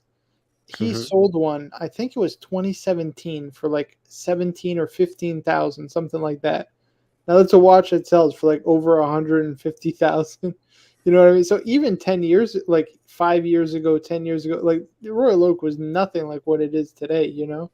Like it was a nice watch, but it had no way, not even close to following it does, you know, today. No, you're absolutely right. It really started gaining ground after 2012. But again, it's one of those models that has completely shot through the roof with the blue dial integrated bracelet sports chic watch craze. So that's all thanks to social media as well. See, they pump it through, and what people, you know, they see, they want. This is a limited edition pink gold perpetual calendar with moon phase. Also the week indicator in the chapter ring as well. Almost $250,000 there. $26,800 US. Wow.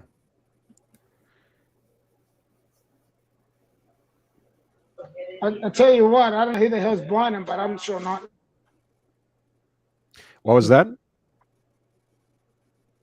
I said, I don't know who's buying them because I'm not. Fuck me, that's way out of my price range. Yeah. This is an open worked 15204 in pink gold. Extra thin. Still service sealed. And this almost got all the way up to its upper estimate at 176,400. I don't understand that at all. Service sealed, big whoop, who cares? Yeah. Like, I don't understand. He sent the watch for service and it was sealed by AP. Congratulations. You know, I just don't even get it. I guess someone just sent it to service and then never used it again. And that's kind of sad to me. I mean, I guess it adds some sort of value in this kind of context, but to me, it just kind of saddens me. It adds value because there's a bit of security there, knowing that it's been done by, the manufacturer. I hope it was done by them.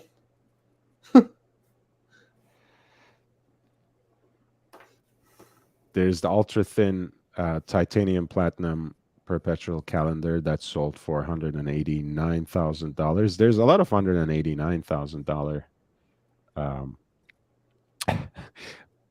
Royal Oak and Patek Philippe's sold in this auction. That seems to be a sweet spot for the auction circuit.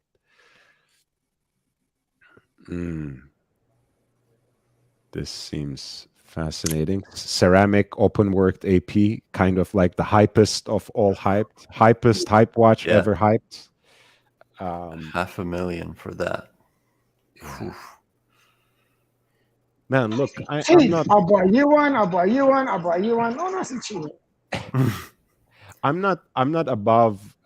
Like I used to be the goth kid who dressed in all black. So all black watch has a certain kind of charm for me. So I can kind of get behind this craze for the ceramic and for PVD, DLC coating and whatever else. But not for $500,000. And I understand, yes, the open working, which I don't care about anyways, the perpetual calendar, the unobtainability and exclusivity, yes, but it's I just don't even understand it. We just saw the pink on pink perpetual calendar Royal Oak sell for half of this, basically. Yeah. More than half. It just like I'm baffled. We're talking about a full rose gold watch versus a ceramic. You know what I mean? Like no comparison. And speaking of hype, by the way, the pink on pink is also quite, that is already a very hyped up configuration. People love that in vintage, people love that in modern. And that did about $250,000, but the ceramic open worked broke $500,000. So. Yeah, it just doesn't even make, like, I'm being honest. There's some things that just don't make sense. That's definitely one of them. This is the Grand Complication. So it's probably, I wonder how a minute repeater sounds in ceramic. I've never heard, not even on recording, I've ever heard a ceramic watch with a minute repeater. The sound resonance must be horrible. I have no clue, actually. It has to be horrible. There's no way. But so this broke $1 million. The minute repeater, split seconds chronograph, perpetual calendar. And wait, it's nice. Custom. Is it that Davidson guy, Brian Davidson? What was it? No, BD is obviously like BDE. It's like I have a big dick, so I can afford that.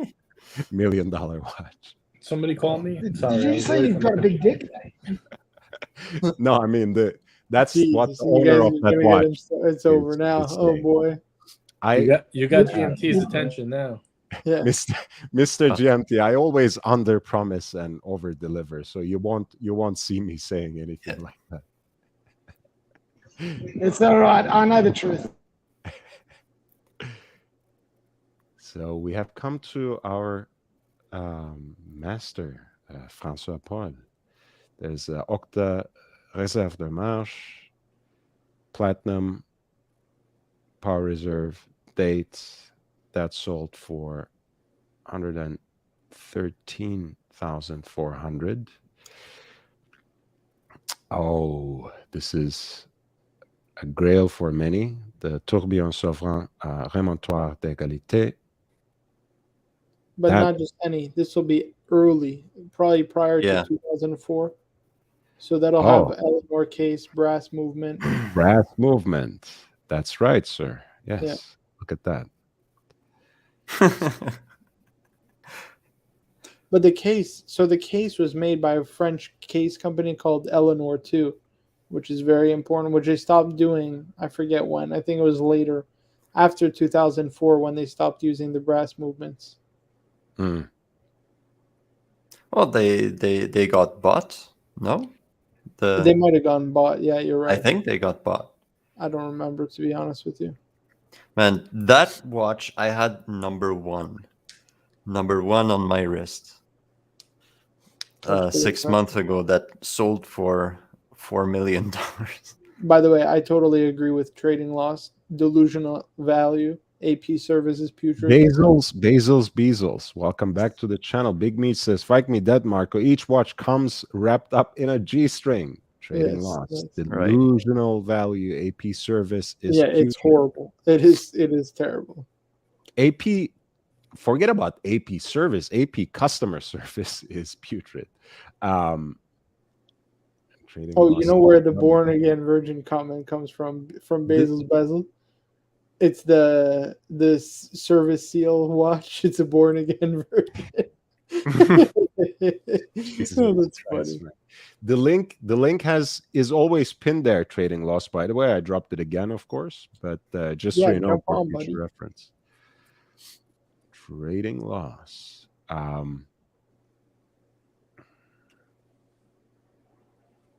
actually kind of like this in a guilty pleasure way.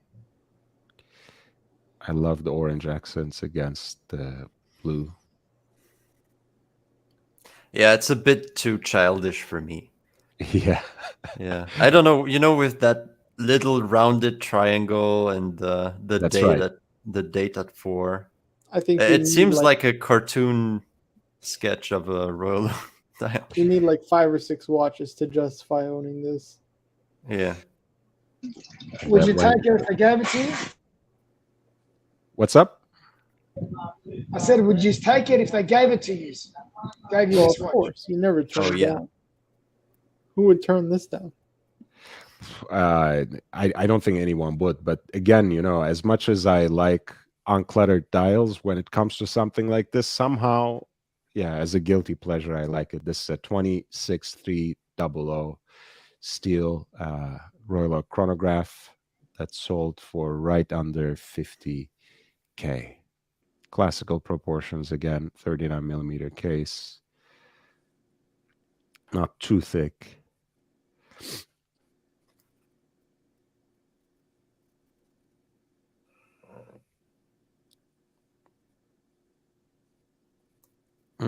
I skipped over a bunch of stuff, it seems.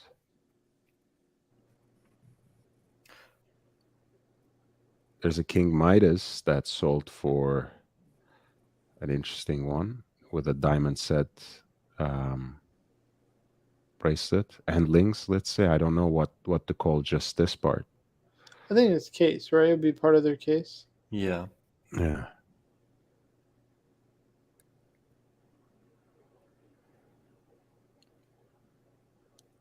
Oh, that's a nice style.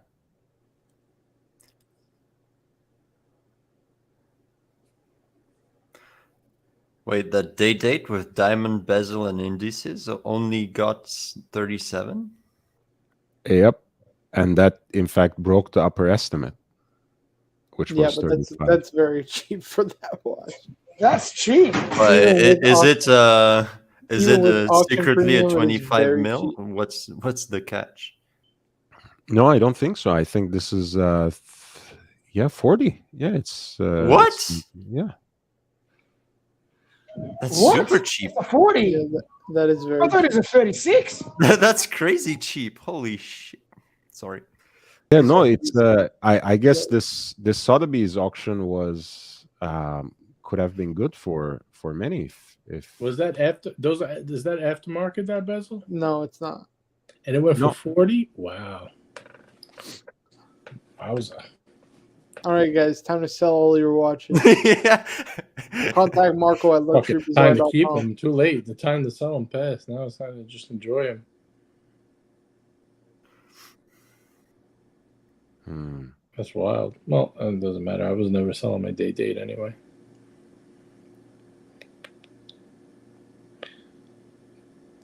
I think this is good for the Jojo, you watch. get peanuts for your day date now, mate. Oh, pennies on the dollar, man. I'll give you $100. No, I'm just kidding. Yeah, but we are returning soon to the to the days where the future clothes fairs are gonna smelt them for the gold. Yeah, that's what people used to do with gold Omega. Yeah. Any gold Omega you buy And for day dates. Day dates too. Day dates too. They used to smelt them. You'd strip the movements and keep them for parts. It's good for the hobby, Now you could get some good watches for good prices. Yeah. People stop looking at everything like a portfolio now. Nice. Paul Newman, 6241. The exotic 40,000. Imagine.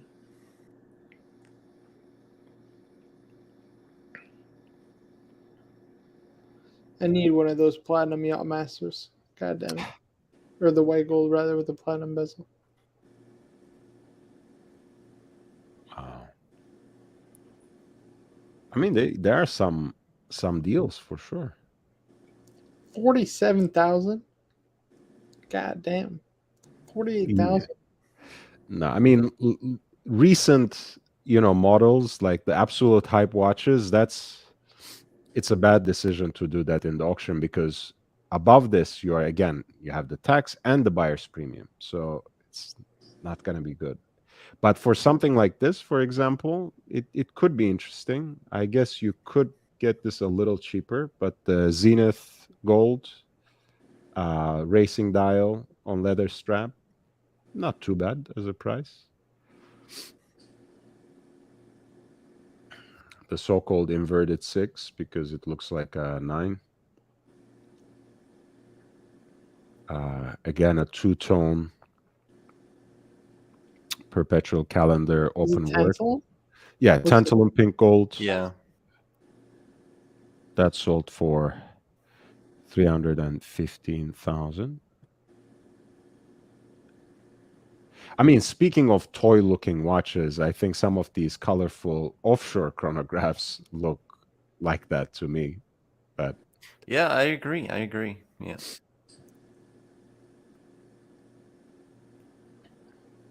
This is an interesting one. Oh, it's the equation of time. Yes.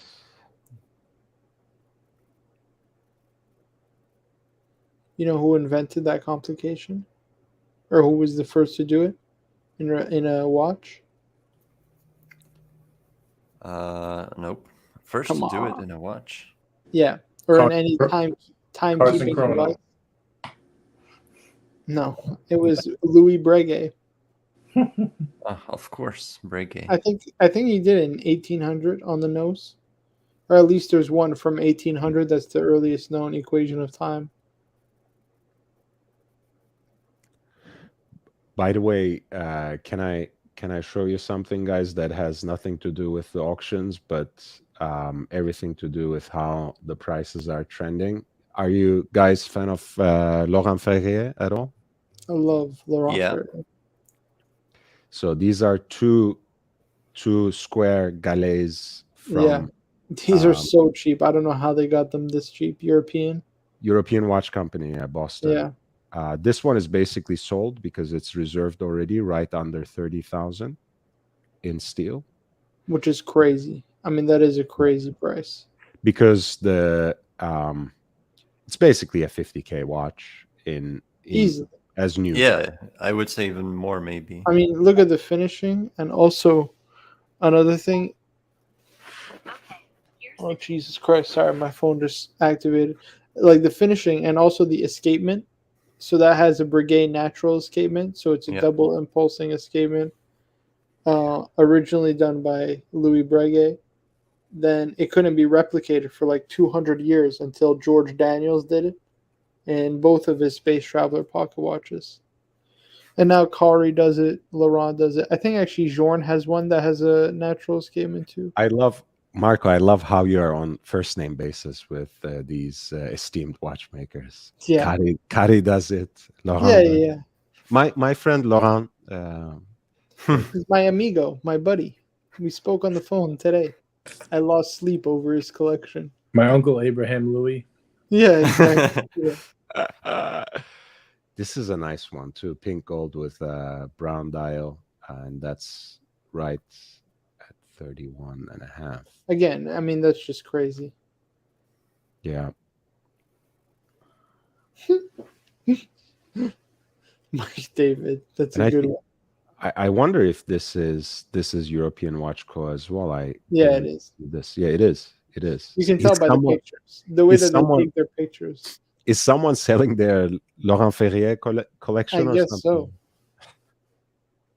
Jesus. This one, I love that one. It's really nice. But it's kind of like, it's crazy that this is more expensive because it's their cheapest. Yeah, I know. It's crazy, right? Watch, just a that should be like the entry level. Well, it is their entry level, right? I mean, I think that's titanium case. Yeah, titanium. The movement is like, very generic Swiss lever escapement, not super crazy. The winding system, though, is the ratchet paw winding system like you'll see in Dufour and old pocket watches. So interesting. But yeah, no, it's their cheapest, most basic watch, yet it's more expensive. Does it make sense? So let me ask, Lord, what do you know about the Valjoux 7750? It's the most common. It's the most common. Sorry, the 7750. 7750? The 7750, Lord. We're talking about the 7750. Yeah, it's the most common automatic chronograph movement that you can basically find in every single Swiss chronograph. Why? I love that he's answering the question. Is it some sort of inside Some joke? special retard didn't know what it meant, what it was. Okay. How? And this person talks about watches? Yeah. Okay. He's got his own streaming channel. Really? I wonder who that is. Trading Loss says, cancel that, work calls another time, mate. Yes, man, you're always welcome here. Big Meech says, fun fact with Meech, I'd have to sell 200 lambs in order to be able to buy a Royal Oak at retail. All right. And Mike David says, Marco, be honest, nothing trumps a 7750. Hey, I mean, there's nothing wrong with a Valjoux 7750, by the way. It's it's a workhorse automatic chronograph movement. It's and people do all sorts of things with it too, like modifying it and doing. Yeah, Panerai has a time only with a date watch that uses a Valjoux 7750. They just removed the chronograph module. The newest hype watch from Japan, Naoya Hida, does a 9 o'clock subdial for seconds dress watch with it. Yep.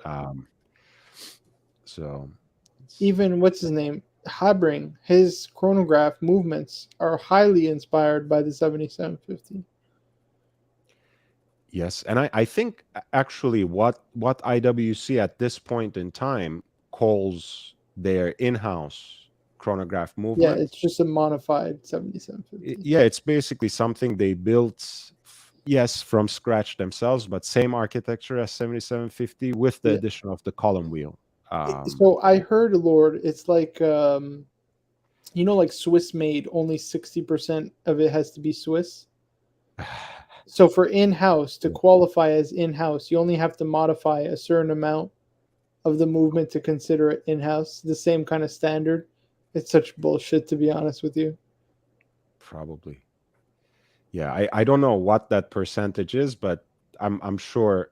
Look, I mean, just to be fair, I know, for example, Italian fashion brands or clothing brands that's have everything produced outside of Italy, and they just bring the garments into the country and then stitch a tag that says made in Italy. So that makes it made in Italy. And at any rate, like, you have entire workshops in Italy that are that just use immigrant workers, mostly Chinese workers. So I don't know the difference at this point. Honestly, we have to develop a different way of looking into these things and finding the transparency in what people claim to be all quote unquote handmade, all Swiss made, all Italian made. It's kind of I think language of a different era at this point. Yeah, but the whole conversation around in-house movements is done so wrong, to be honest. People don't understand that Etta, Valjoux, what's the other one? Lamagna, even, if you want to go up there, like Frederick Piguet, for example. I mean, these were some of the great movement companies of their time. You know what I mean? All the best watch brands use them because they were tried and tested and reliable and easy to service, right? Maybe not Frederick Piguet, but the others definitely. And let's say you have a collection of 8 to 10 watches. I mean, you start doing 8 to 10 services every, 5 to 10 years on in-house movements versus your Etta, your Valjoux, your Lamagna, which is a lot more ubiquitous. Come back to me if you think in-house is so much better. You know what I mean? We'll talk after you have to pay up those service prices.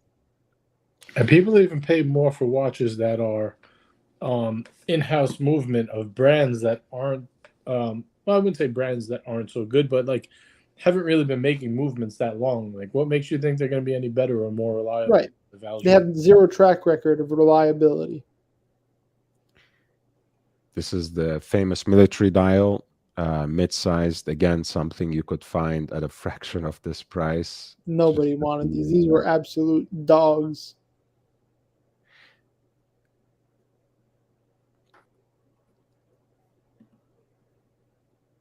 Yeah, it's not the prettiest to be honest. No, not at all. So ugly. And it looks like a Hamilton khaki dial in a Royal Oak. That's all I see. Yeah. That's pretty much what I see. Royal Oak case with a Hamilton khaki dial. It's the TGV special exactly. edition. This is a dual time. That's 26 nice, 120. I do like, I think this is one of the nicest asymmetric dials, honestly. I do. Oh, Marco loves this watch too. I love this watch. We have one of these. It's the third one we had in a month. Silver dial too. And I want to buy it. I want to own that watch one day. I'd love to make like just a collection of travel time watches, My GMT, have this one, Kari Voutilainen GMT 6, maybe a Laurent Ferrier Traveler in there. Yeah. A man can dream. Absolutely. I do like the medium sized of these as well. Like the smaller case size. I'm blanking out on the. Oh yeah, you were talking about it the other day, like 25 470 or something like that. I forget the reference. 1 second. I'm gonna Bobby Google it. 25 430. There you go. Sorry, 25 730. 25 730. That's basically the 36 millimeter case. This is the 39 millimeter case. And this also has the additional day and night indicator on the dial, which the older version does not. But these are beautiful watches, and it's sold for 47,880. Guys, by the way, we have passed the 2-hour mark as well. Again, thank you for being here. If you haven't upvoted yet, please hit that like button. It really helps. Upvote the stream. Spread the word. Share the link on other platforms. I'm really trying hard to get to 1,000 subscribers, and there's content coming out basically every day. So check out the channel, watch everything else. I'm sure you will find something that tickles your fancy. And in the meantime, until I get to 1,000 subscribers, until I get monetized, if you want to help, you can always consider a PayPal contribution at lordhellespontv@gmail.com, lordhellespontv@gmail.com. I also have a Cash App, which is $LHVVV, $LHVVV. Jay with D says, I have a hard time agreeing with this. Mechanical watch servicing costs over your lifetime of ownership are nearly irrelevant if done once a decade. And Jamie Opulence says, shout out to the wet shaving crew. Yeah, I need to shave again. Actually, likewise. Wait, Lord, do you wet shave? I do. You're a man of taste. Holy shit. We're just missing Omar. We got Jamie, Omar, myself, and you.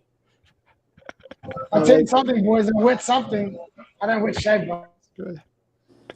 I'm a Mach 3 guy myself, you know. Very classy. I'm telling you.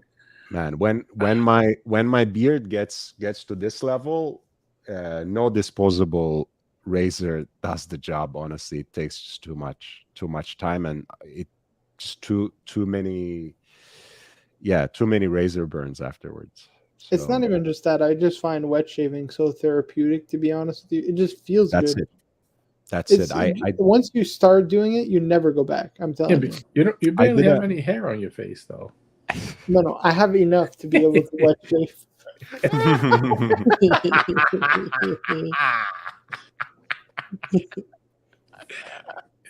Shit, you brought the Joker laugh out of me, man. No, that's the best part of it. Whether you have an actual beard or not, wet shaving is really about taking the time and taking the time for self-care, being with yourself, just whistling your troubles away. It's calming. It's calming. And in fact, Jamie was saying, like, why do you do 2 passes? And I was telling him, because I can. Because I can take extra 10 minutes, and I actually enjoy it. So it's. I only do 1 because I don't have enough hair on my face, and I will get bad.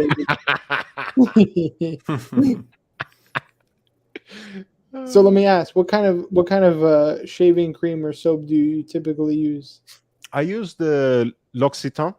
I think it's the CAD or CADE, whatever they call it. That's the scent. I have a Mercure shaving razor. Nice. And I have a Mercure 34C, but Omar recommended to me using, and God, I forget the name. It's this titanium one, Henson razor, and the shape of the actual razor itself is like perfect. You get a perfect shaving angle every time.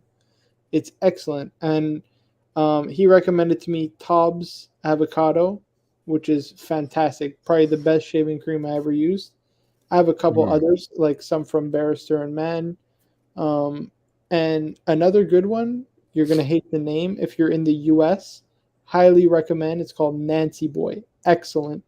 They make excellent shave creams. I don't, Marco, just so you know, this is a channel thoroughly in touch with its feminine side, so it's no problem for me with the name Nancy Boy. I can take that. And shout out to Omar. Omar is the one who introduced me to all of those, and honestly, he's the wet shaving guru. Nice. He also has a full beard. Yes, he does. JJ is not letting this go. JJ, come back. I came back. I came back tonight. I did. I made a little appearance, you know.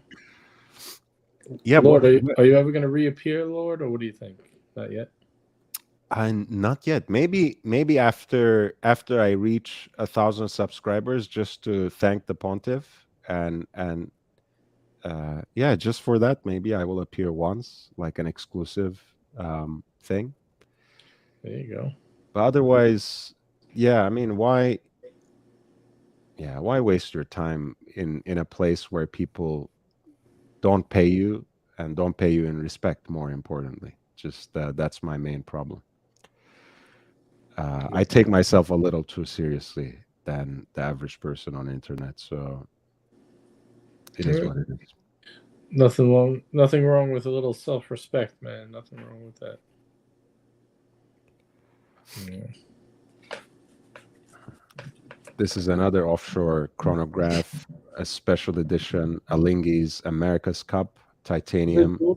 I think No, I don't know why I said chronograph. It's a dual time. Sorry. Yeah. Thanks for correcting me. This is 27,720. And again, you know, as much as I like the layout of the dial, of course, I much prefer the regular Royal Oak over this in the dual time configuration.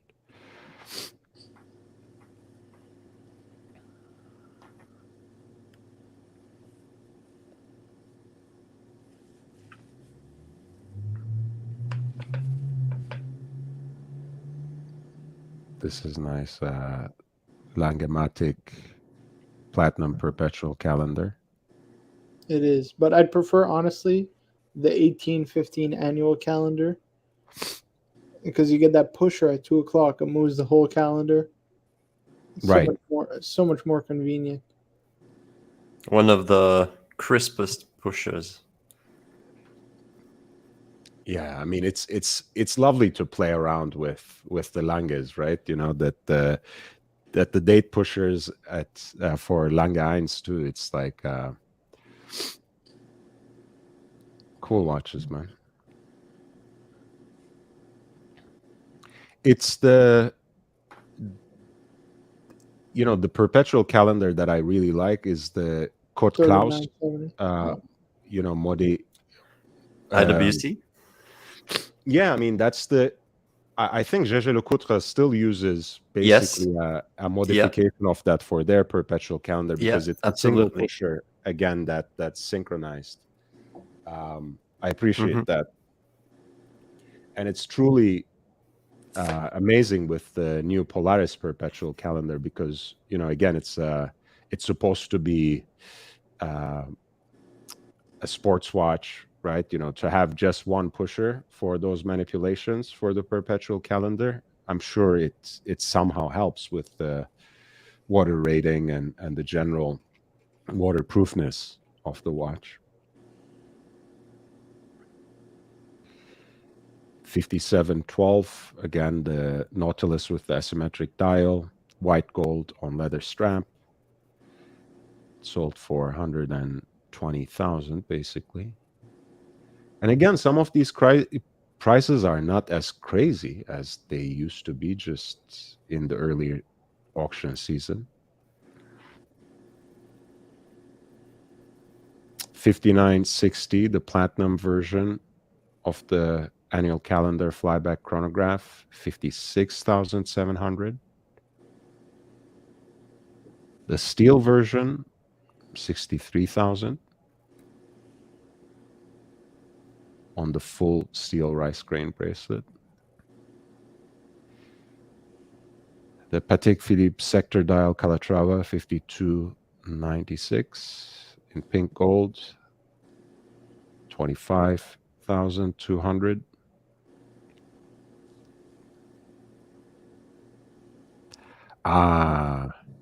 Look at this, for example. 49,150, the earlier generation of overseas chronograph. Big date, the like varied size registers. That sold for 22,680. That's cheap, to be fair. Yeah. Even again with auction fees. Maybe not with taxes, but auction fees for sure. A Royal Oak Jubilee limited edition in yellow gold. That sold for 126,000. Mid-sized Royal Oak with a white dial. The AP Tourbillon for 37. That's cheap too. That is extremely cheap.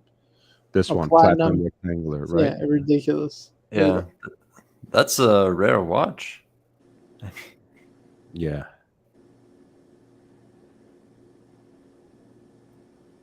Jesus. I mean, I'm kind of, sick of seeing tourbillons everywhere. At some point, it was like everyone's favorite complication for whatever reason, as if we are wearing pocket watches rather than wristwatches. But hey, I guess there's something to be appreciated. I do love the case shape, by the way. So big fan of rectangular watches. No, that's beautiful. It does look beautiful. Look at the interior angles. Oof. That is a movement from the Valet de Joux all over Le Brassus, to be fair. I mean, it looks like a nice piece of pocket watch movement, but also like a piece of Art Deco architecture. Yeah, it's just a thing of beauty.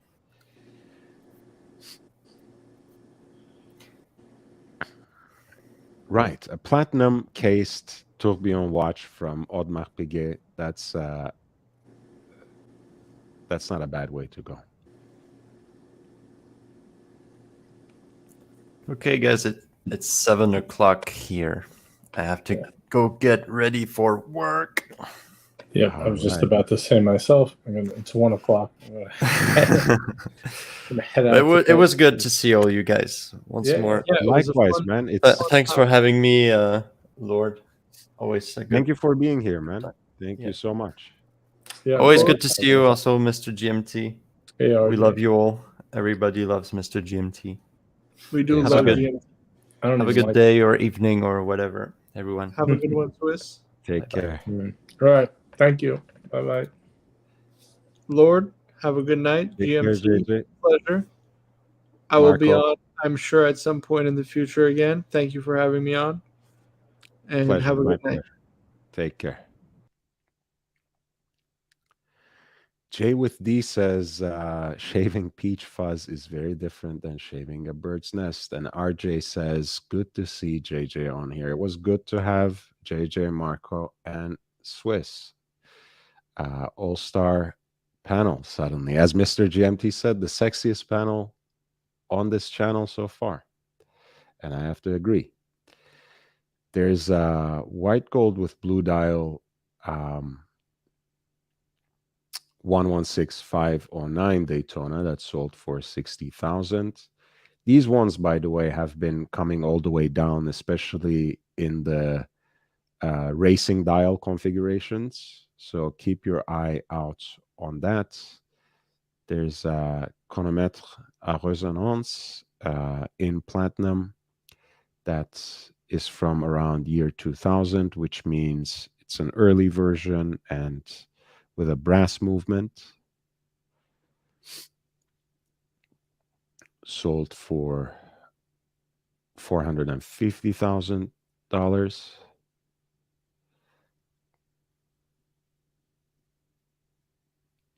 An Octa chronograph, which is F. Bejon's automatic chronograph, flyback function, big date, of course. That sold for $340,000. A Zenith Daytona with the black dial in the so-called Patrizzi configuration, I think. Because, well, not really, because the outer rings of those sub-dials have not aged in that manner, in that kind of brown color. but anyway, it looks great still from year 1998. So a 5-digit Daytona with the Zenith movement, black dial. I do prefer the white dials on this. I think they have a beautiful dressy appearance. This went for 50K. I think they can be found for cheaper in the secondary market, but those are interesting watches, and again, of some historical and collectible interest, because there's not going to be another Rolex Daytona with a Zenith movement anytime soon. The white one sold for 31,500, probably because this one came with papers, and I think the black ones are a little more desirable.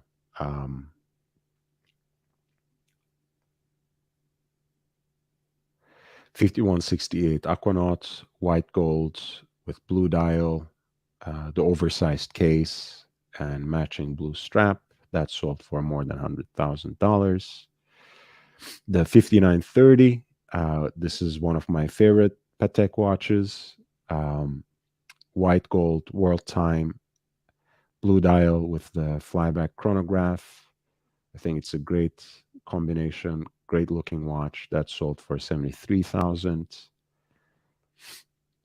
5140 automatic platinum perpetual calendar, that sold for 63,000. 5712 in steel, the asymmetric dial, steel Patek Philippe Nautilus, sold for 126,000. 5905 platinum automatic annual calendar with the flyback chronograph function, that sold for 81,900. The London edition platinum perpetual calendar, let's take a look at that.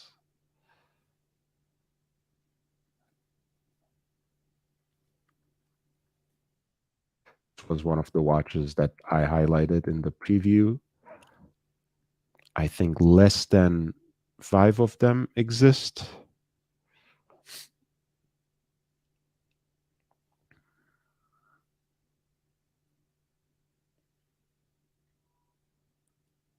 Yeah, the model was limited to only 5 pieces. So this is one of 5.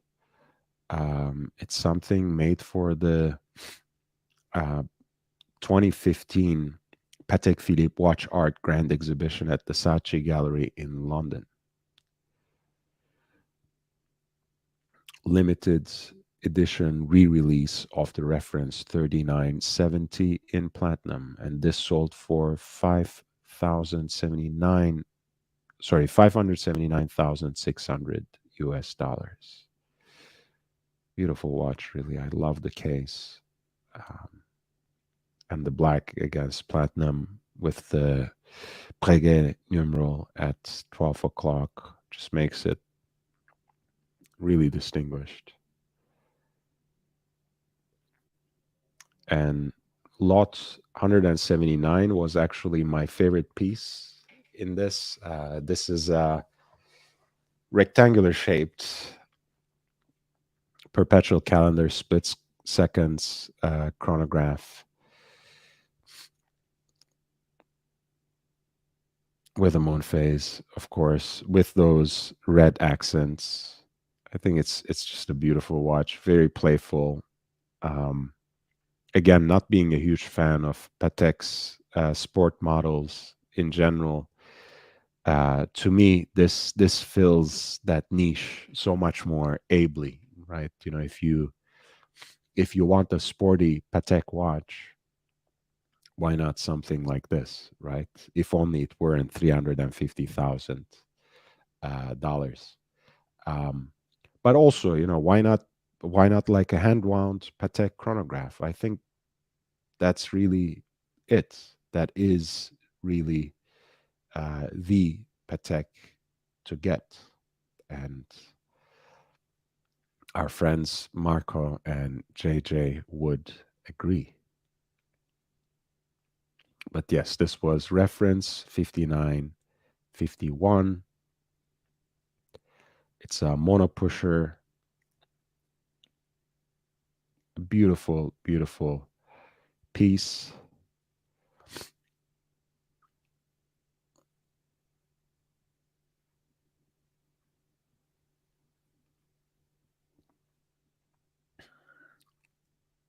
And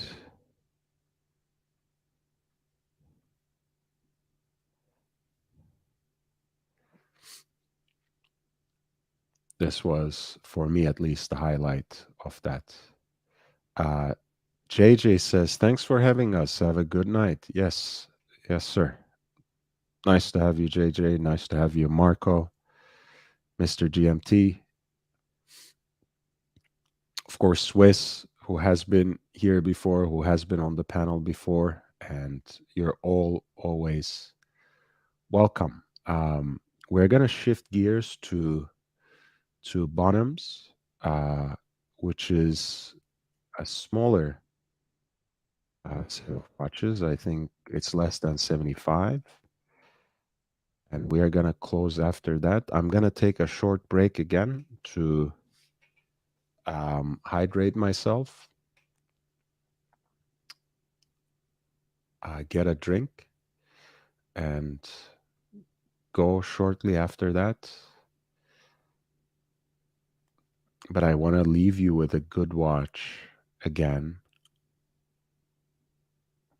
And I think the Tank à Guichet could be a nice piece, a limited edition, one of 100 from 2006.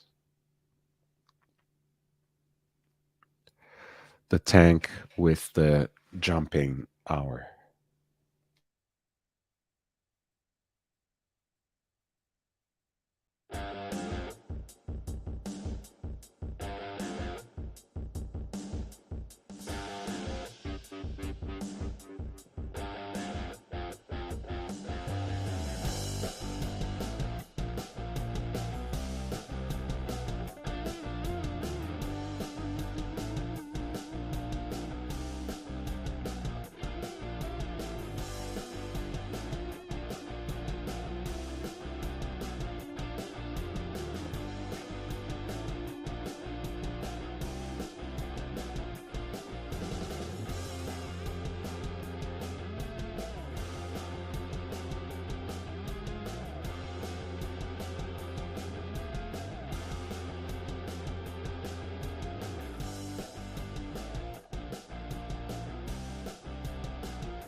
All right, all right, all right. Thanks for staying with me.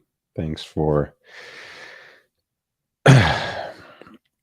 thanks for being patient. We're back with our auction reviews. We are in our last auction, which took place at the Bonhams London at New Bond Street on June 15.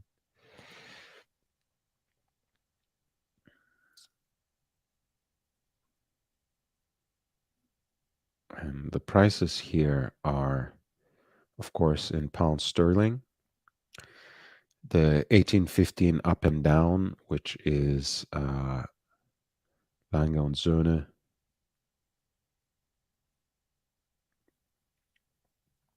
white gold manual wind watch with power reserve, sold for almost 20,000 pounds sterling, including the premium. The 116519 white gold Daytona on a leather band with a black dial from 2006 roughly, that sold for a little more than 28,000. A 5-digit white gold Daytona on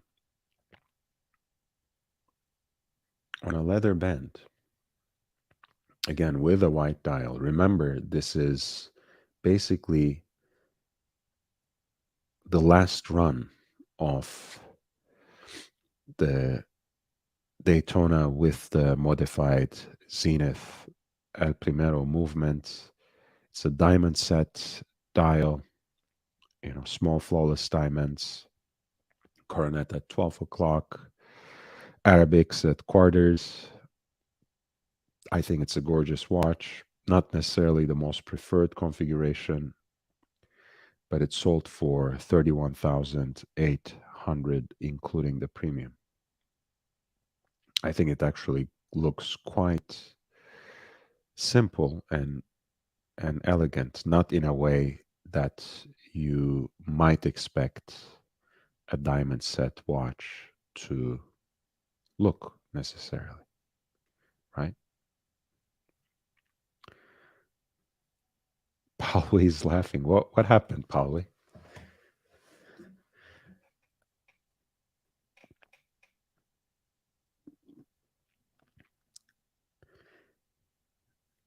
We have a date with factory diamond baguette dial or baguette diamond dial.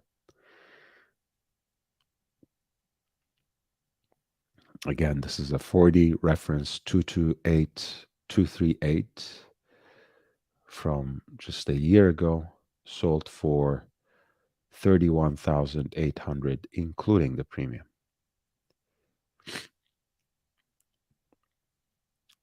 The Tank Aguiche that we were just looking at, one of the most beautiful but most useless watches ever known to man, completely unreadable if you have ever examined these in person. But hey, who needs that, right?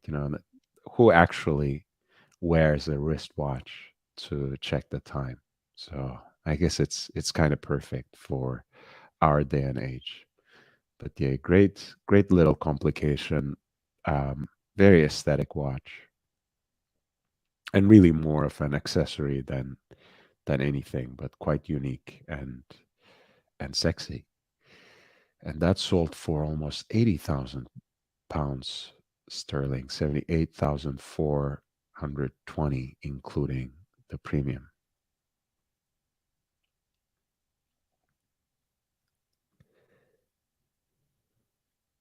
We have the Skip Carrera, which is Skipper Carrera with the regatta timer dial, the ultimate hipster watch of our time, considering how both Hodinkee and Revolution did their limited editions with Tag Heuer of this watch. But this is actually the OG from year 1970, and it sold for almost 25K, including the premium. So there's quite the hype behind it. This asymmetric tank, reference 4285, limited edition platinum, sold for 48,180.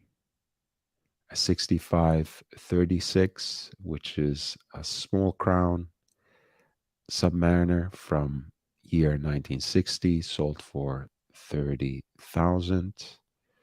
Let's take a closer look at this. These are quite beautiful watches. Quite frankly, I do like the 5513/5512 aesthetic a little more. I do like the crown guards on my Submariner, but both the small crown and big crown from this era, so 6536 and 6538, are incredible watches and quite a time capsule too. If you find one of them in a good condition, they're great. They're really timeless.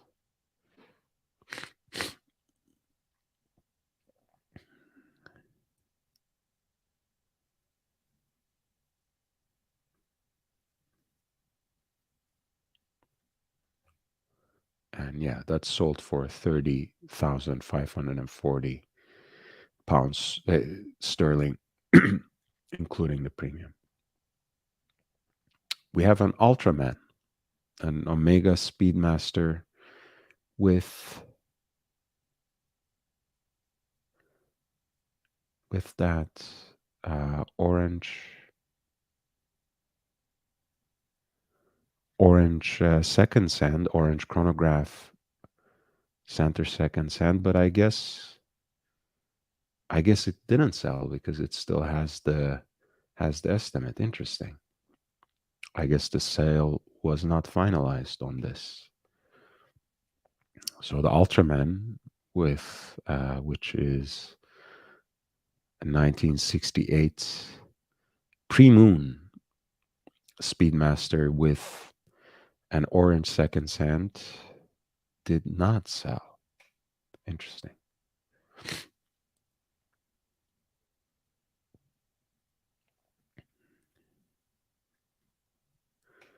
A Comex Sea Dweller from 1977 sold for 183,000, including the premium. Let's see what else they gave with the watch, if anything.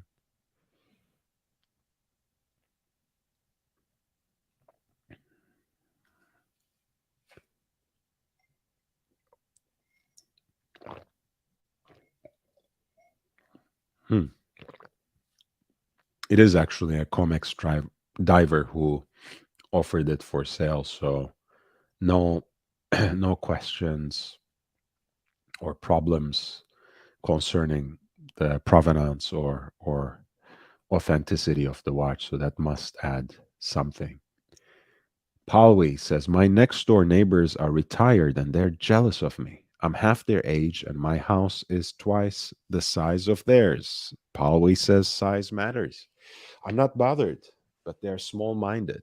They're driven crazy. I'm not wealthy. I'm from a hard working class family, but they can't comprehend. My parents live in a much bigger house nearby, but they focus their negativity on me. I'm okay with it. My parents aren't. I'm sorry. I know you also take care of your parents in some way, Polly, and God bless you for that. My next step will be loud rap music during the day. Hey, you keep sending me those rap, records in my email, so some of those should do. The type I sent to Lord, Nick, and Plastic. Yes, that's true. Please do. Yeah, blast it, man. It's that's how we do it. That's how we do it. Actually, what you should really do if especially if they bother to listen to the lyrics, send some of the diss songs, some of the diss records from the Gucci Man, Jeezy, Gucci Man, Young Jeezy beef. Gucci was vicious with that stuff. Truth, for example. Oof. Amazing. So this is a rose gold on leather strap Daytona 116515 LN, ceramic bezel, of course, pink gold, that pink sundust dial, the racing dial, so to speak, with those big Arabic numerals. That sold for 31,800 pounds sterling, including the premium. That's not such a bad price. For whatever reason, again, I can't comprehend, because I really like them, but these racing dials are extremely undesirable. I don't know why. I think they're quite beautiful. This is very nice, of course. We were just talking about how the datograph that was introduced in 1999, and this is an early example, being itself actually from 2007. But the newer versions of it have the power reserve here, the up and down, so to speak. I think this in platinum is the absolute bee's knees, but any version of it would be amazing, of course. And this sold for a little more than 50,700 pounds sterling. Amazing watch. One of the most distinguished contemporary chronographs of its time and of our time. And look at those kind of rectangular, more modern pushers. The 30-minute totalizer, of course, constant running seconds, tachymeter, and of course, center seconds, big dates. Beautiful piece.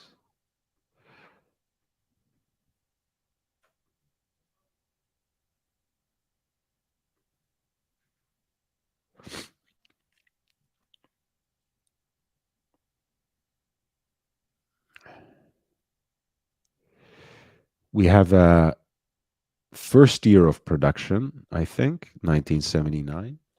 Wait. 4, 2.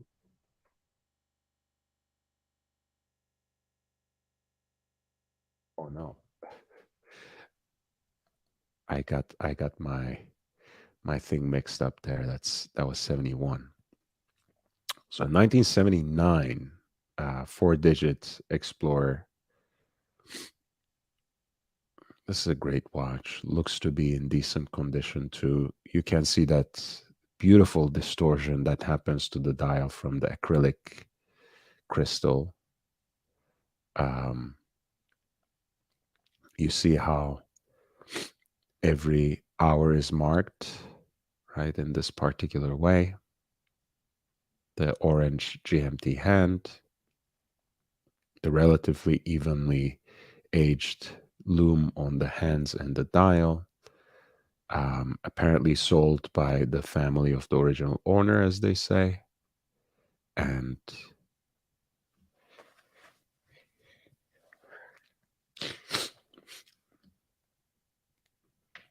how else do you think I should deal with them? Paul is asking about his neighbors. They're bullies, but I won't be bullied. Exactly. Stand your ground. I think there's no other way. If this continues, I'm going to be asking you and Nick privately for your serious opinions. Yeah, I'm sorry to hear that you have to deal with this. You know that having a home is one of the most important things, you know, and being at peace in your home And once that's disrupted, once that's disturbed, everything else goes out of the window. So I'm really sorry to hear that.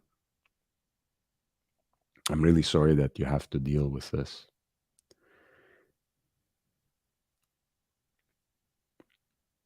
And this is, in a very good, honest condition. It's of course used, well worn, but not abused. It doesn't look like it's seen a lot of polish either. You can more or less see the factory finish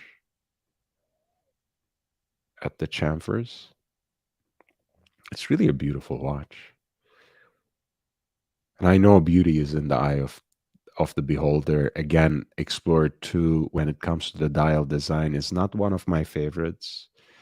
But I'm mostly talking about the condition of the watch, how good the dial looks in terms of its aging and patina, how good the case looks in terms of its condition, even though, again, it's a well-worn watch. And I prefer that, with all the methods of CNC machining, people can rebuild and refinish cases every day that looks like new old stock. To me, this is much more trustworthy, when you can actually see the finish of the original case under all those scuffs and marks and scratches of honest use.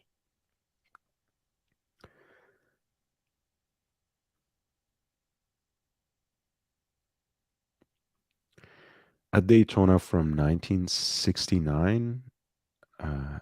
Again, it looks like it is beautifully aged. 38,100 pounds sterling.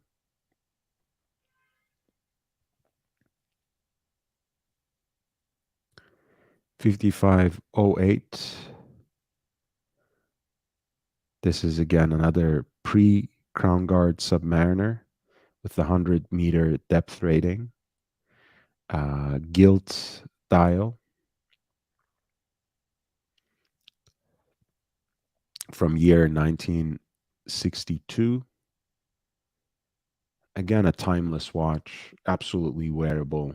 5508 reference number, and it sold for 26,760 pounds sterling.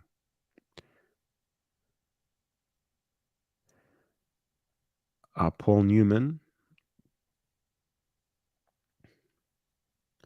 just the watch head, but seems otherwise to be in decent condition. That sold for 164,100 US dollars.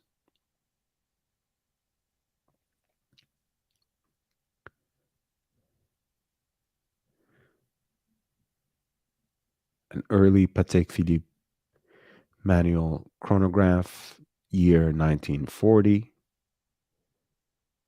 This is even smaller than the 1453s that we were talking about.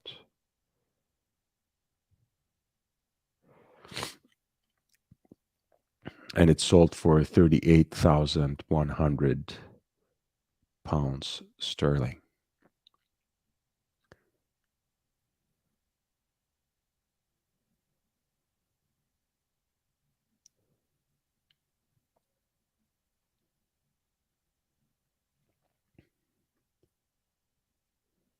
We have a 116503.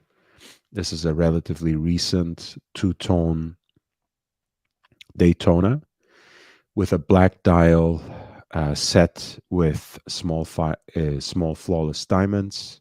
Sold for 19,125 pounds sterling, including the premium.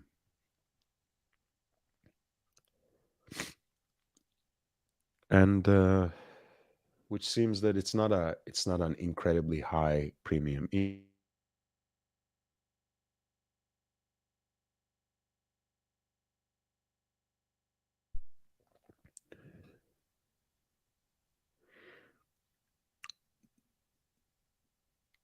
We have a single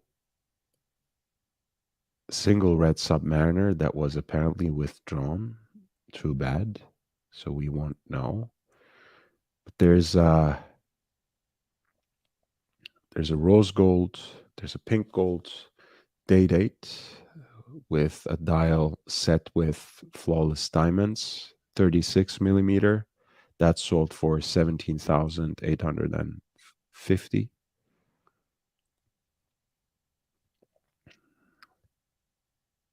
That's an 1803, by the way, roughly from year 1959. So a true time capsule, but an absolutely classic Rolex day date on a president bracelet. Beautiful, beautiful watch, and sold for 17,850 pounds sterling.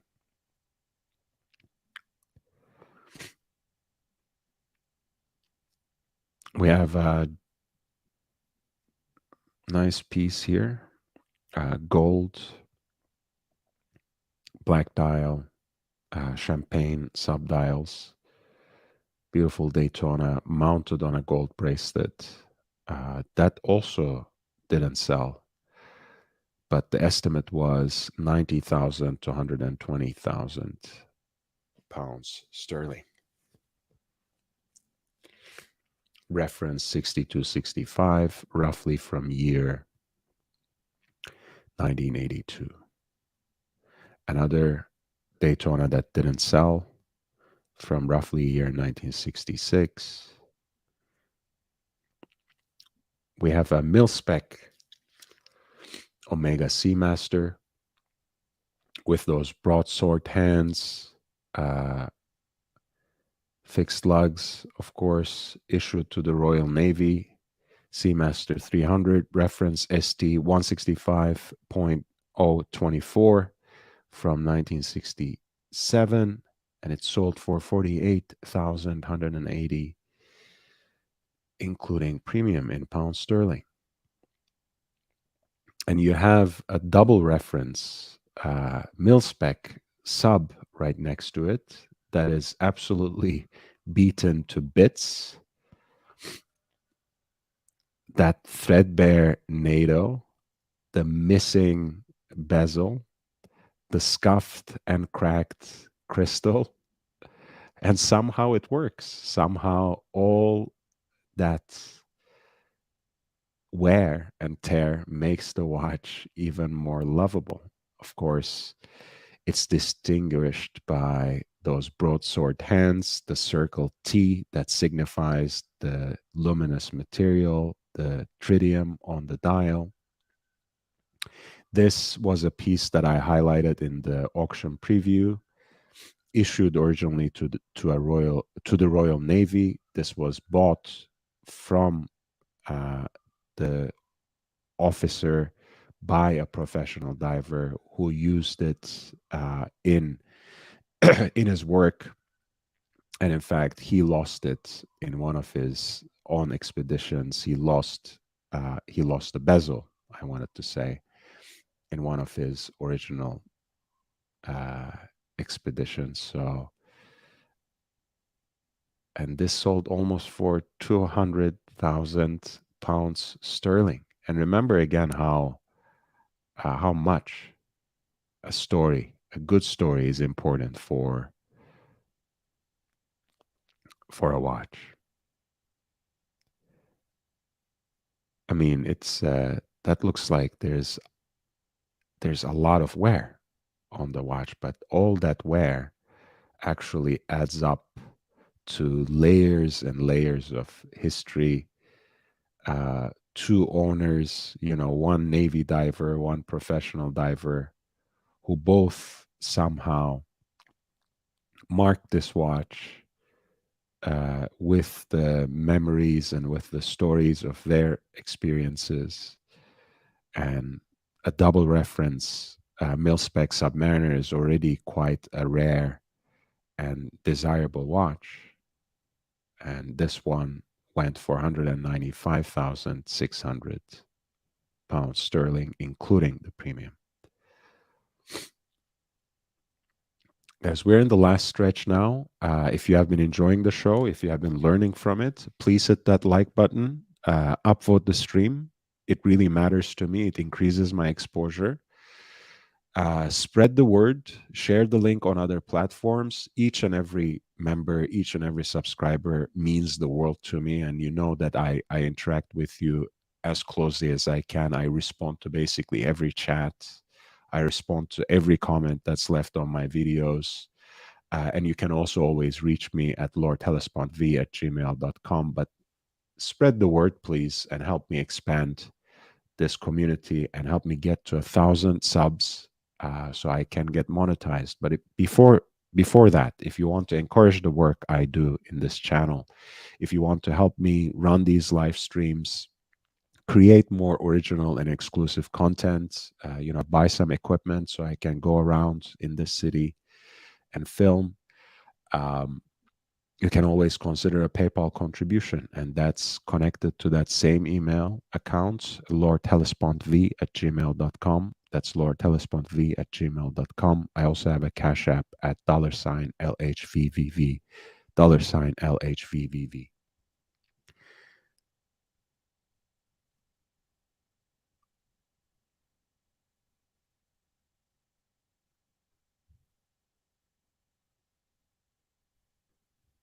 And the information is always in the ticker and the description. We have a beautiful tank Américain, but I think it wasn't sold. And the estimate for that was between 8 to 12,000 pounds sterling, 18 karat white gold.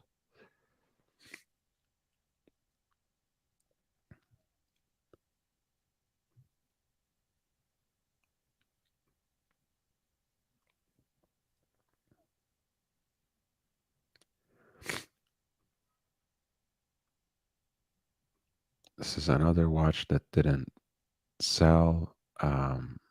It's a limited edition Zenith Le Pen III. The estimate was between 5 to 7,000 pounds sterling, but it didn't sell. Oops.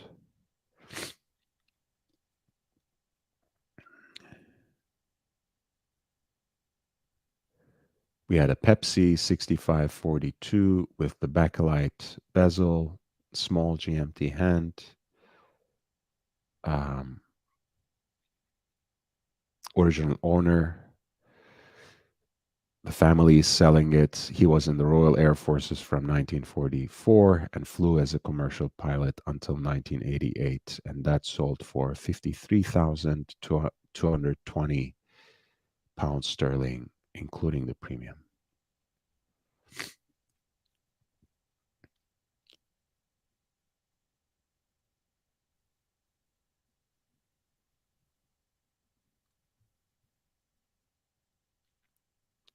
We have that special edition Audemars Piguet in steel, AP at 12 o'clock, that white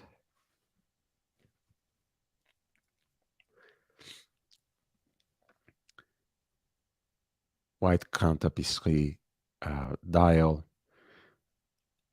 mounted with those male endlings on a leather band. This was, I think, ordered by a Swiss bank, I think.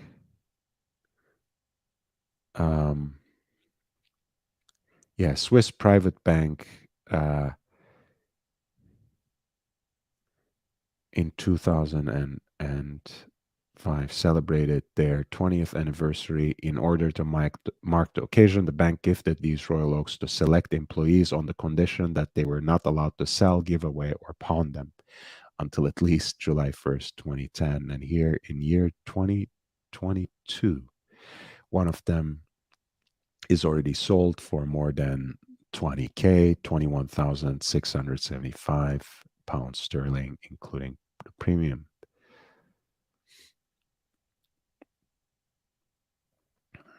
We have Louis Erard and Alain Silberstein set of limited edition 3 titanium watches. Absolutely not my alley. They sold for a little less than 10K in pounds sterling. That look quite playful and interesting, and I'm sure could be a fascinating 3-piece set for the right collector.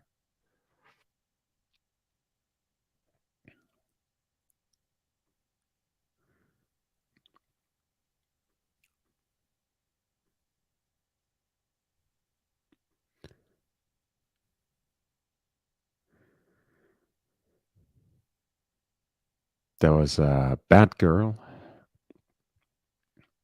black and blue Rolex GMT Master 2 from the current lineup 126710, purchased in 2020. That sold for almost 18,000, 17,850 pounds sterling, including the premium.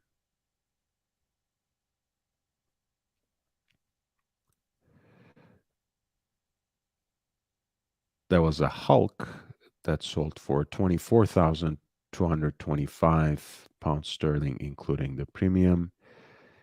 There was a 321 that sold for 12,750 pounds sterling, including the premium. There was a Type 20. Nice. A manual wind flyback chronograph by Patek Philippe. There's a cool story behind these. Apparently, when Breguet first secured the Type 20 contract, they couldn't deliver all the watches that were ordered for the initial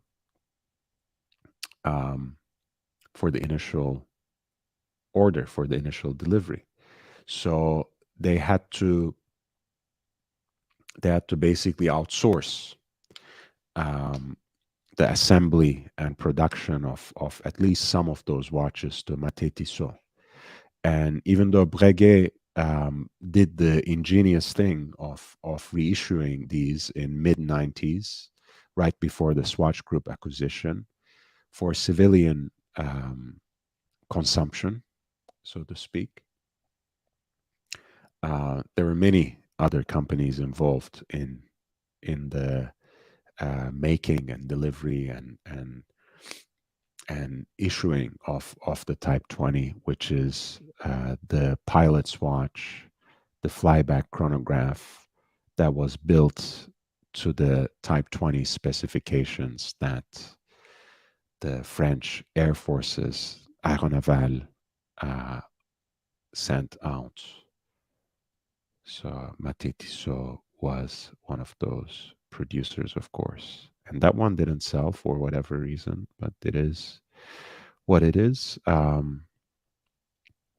There's Apollo 11 50th anniversary limited edition that sold for 12,750, an Omega Speedmaster 50th anniversary.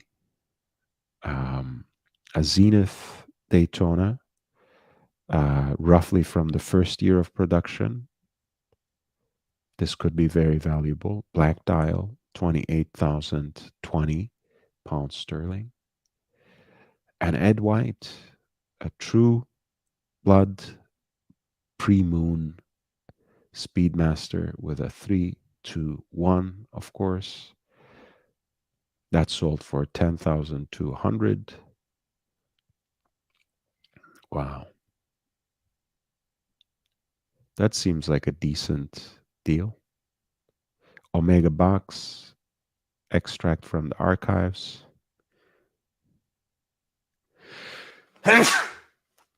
Pardon me, guys. We're soldiering on. We're pushing through. We're going to finish this. There's a single red that's sold on this black NATO strap circa 1971. That sold for a little more than 20,000 pounds sterling. The Paul Newman didn't sell for whatever reason. That was lot 62.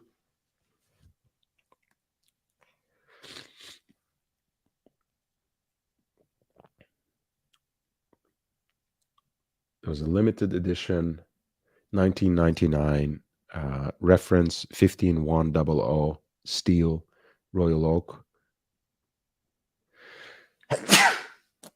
Pardon me. Time for trees. There's this tree engraving, Audemars Piguet Foundation. Okay.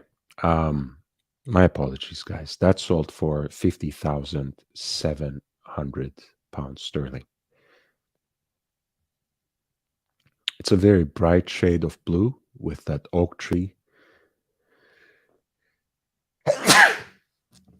Jesus Christ. It's from year 1999, and that sold for a little more than 50,000.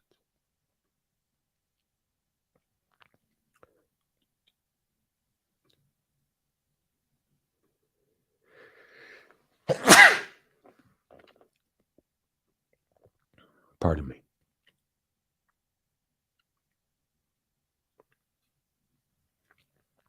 Again, this is a 36 millimeter case, so a mid-sized case, limited edition.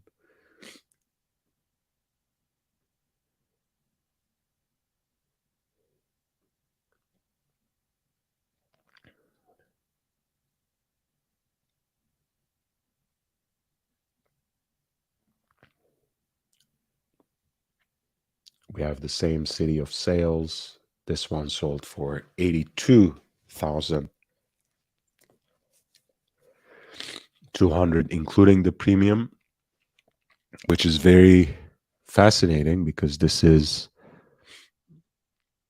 almost 2 times the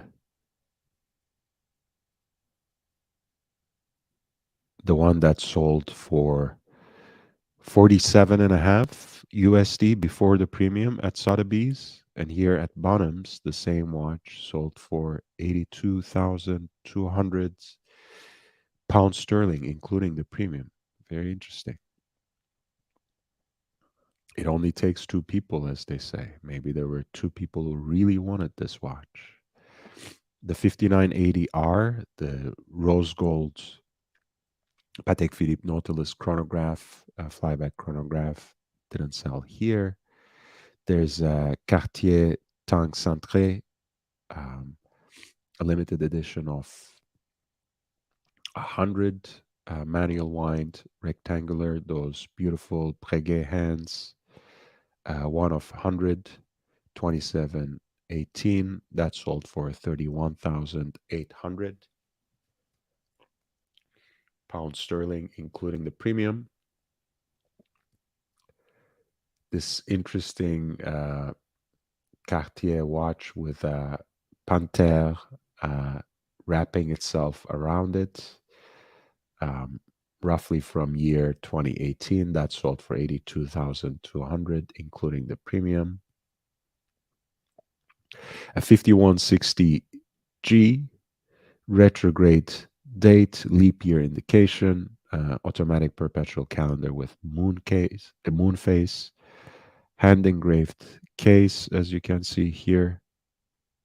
A beautiful, very special Patek Philippe.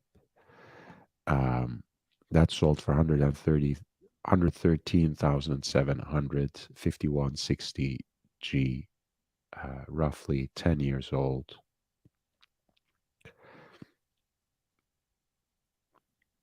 We have a 5712R, which is the rose gold version, pink gold version of the asymmetric dial Patek Philippe Nautilus on a leather strap. That sold for 94,800 pounds sterling, including the premium. We have a beautiful version of the Patek Philippe Gondolo, one of the legendary Art Deco design Patek Philippe watches, beautiful rectangular Art Deco case, salmon dial, blackened Piguet numbers, the leaf hands, and in this case, the 10-day power reserve and tourbillon as well, 5101P, sold for 82,200, including the premium in pounds sterling. And we have the rose gold, a pink gold Rolex Daytona, 116505, roughly from year 2015. That sold for a little more than 40,000 in pounds sterling. And finally, we have the pink gold dual time Patek Philippe pilot's watch, or I should say travel time, 7234R, purchased on 21st January 2020, and that sold for 25,500, including the premium.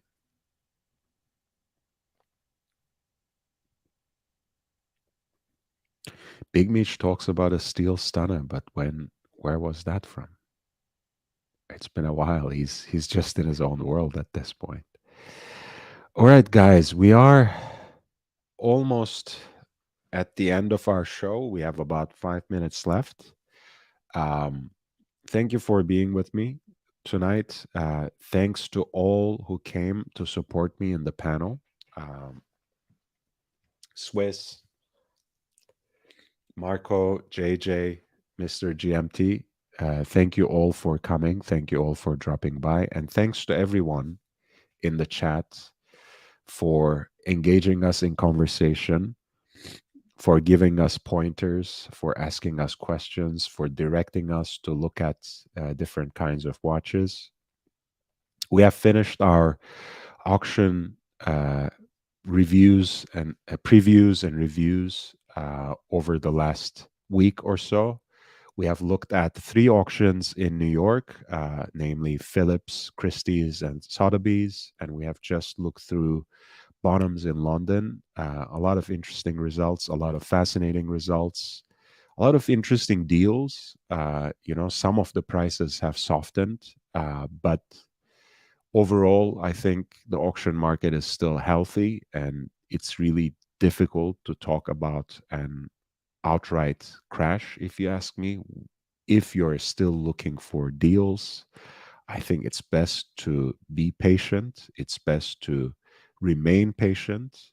I think towards the end of the year and even the first quarter of the next year, there will be even better deals. So stay strong, put aside your money, squirrel it away, and wait for even better deals. I've mentioned a couple of things which I will repeat. When it comes to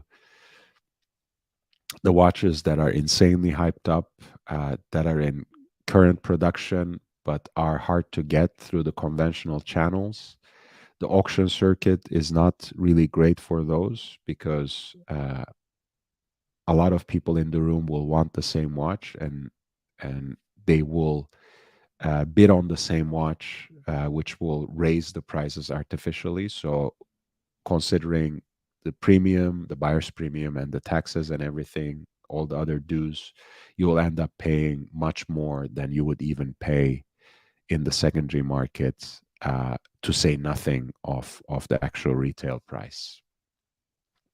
When it comes to certain vintage classics, the time has come that you can get some decent deals, especially those that are connoisseurs' choices. We have gone through many of them in this live stream, so feel free to rewind.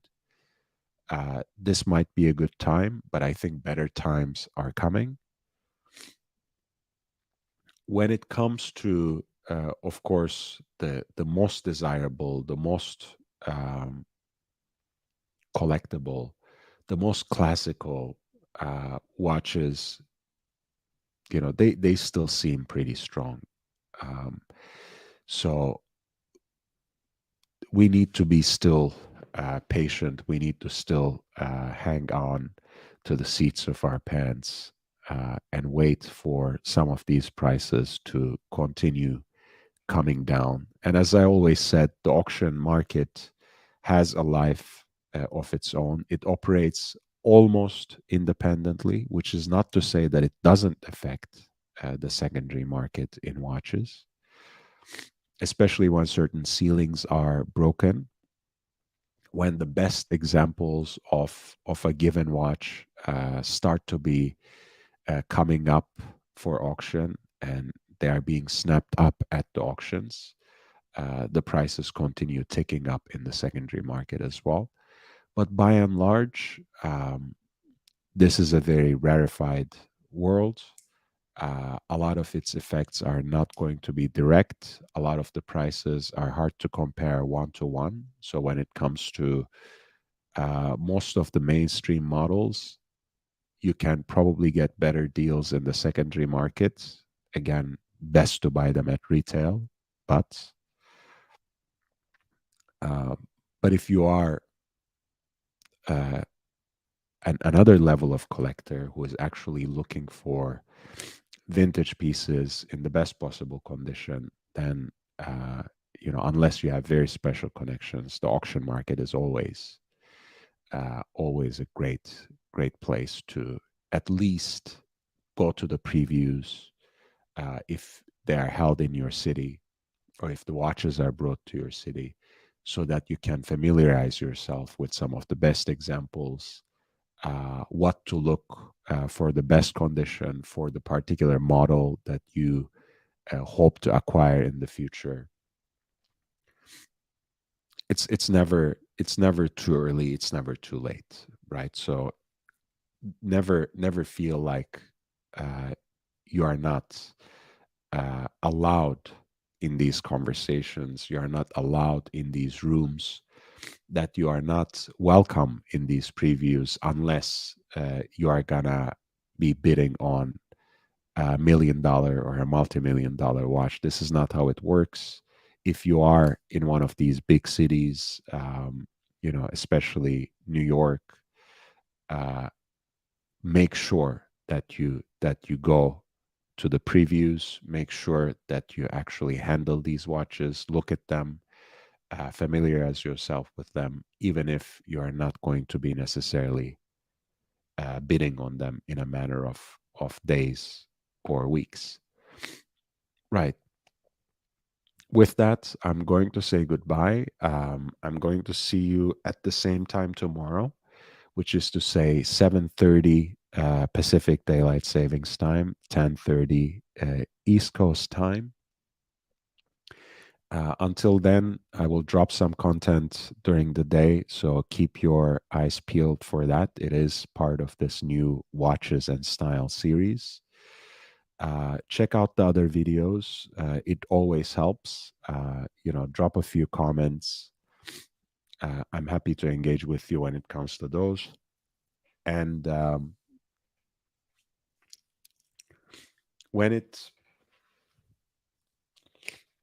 again, as always, don't forget to upvote and hit the like button if you actually enjoyed the stream, if you learned something from it. Spread the word, share the link on other platforms. It's great help. Thank you for your support so far. You have been great to me. Hopefully, I will reach at some point 1,000 subscribers. I'm gonna keep working. Until then, if you want to support the channel, you know how. The information is in the description. The information is in the ticker. You can make a PayPal contribution at lordhellespontv@gmail.com. I also have a Cash App, and that's $LHVVV. Guys, thank you for everything. Tomorrow, I will see you at the same time. Until then, I bid you adieu, and I will see you in the next one. Goodbye, guys.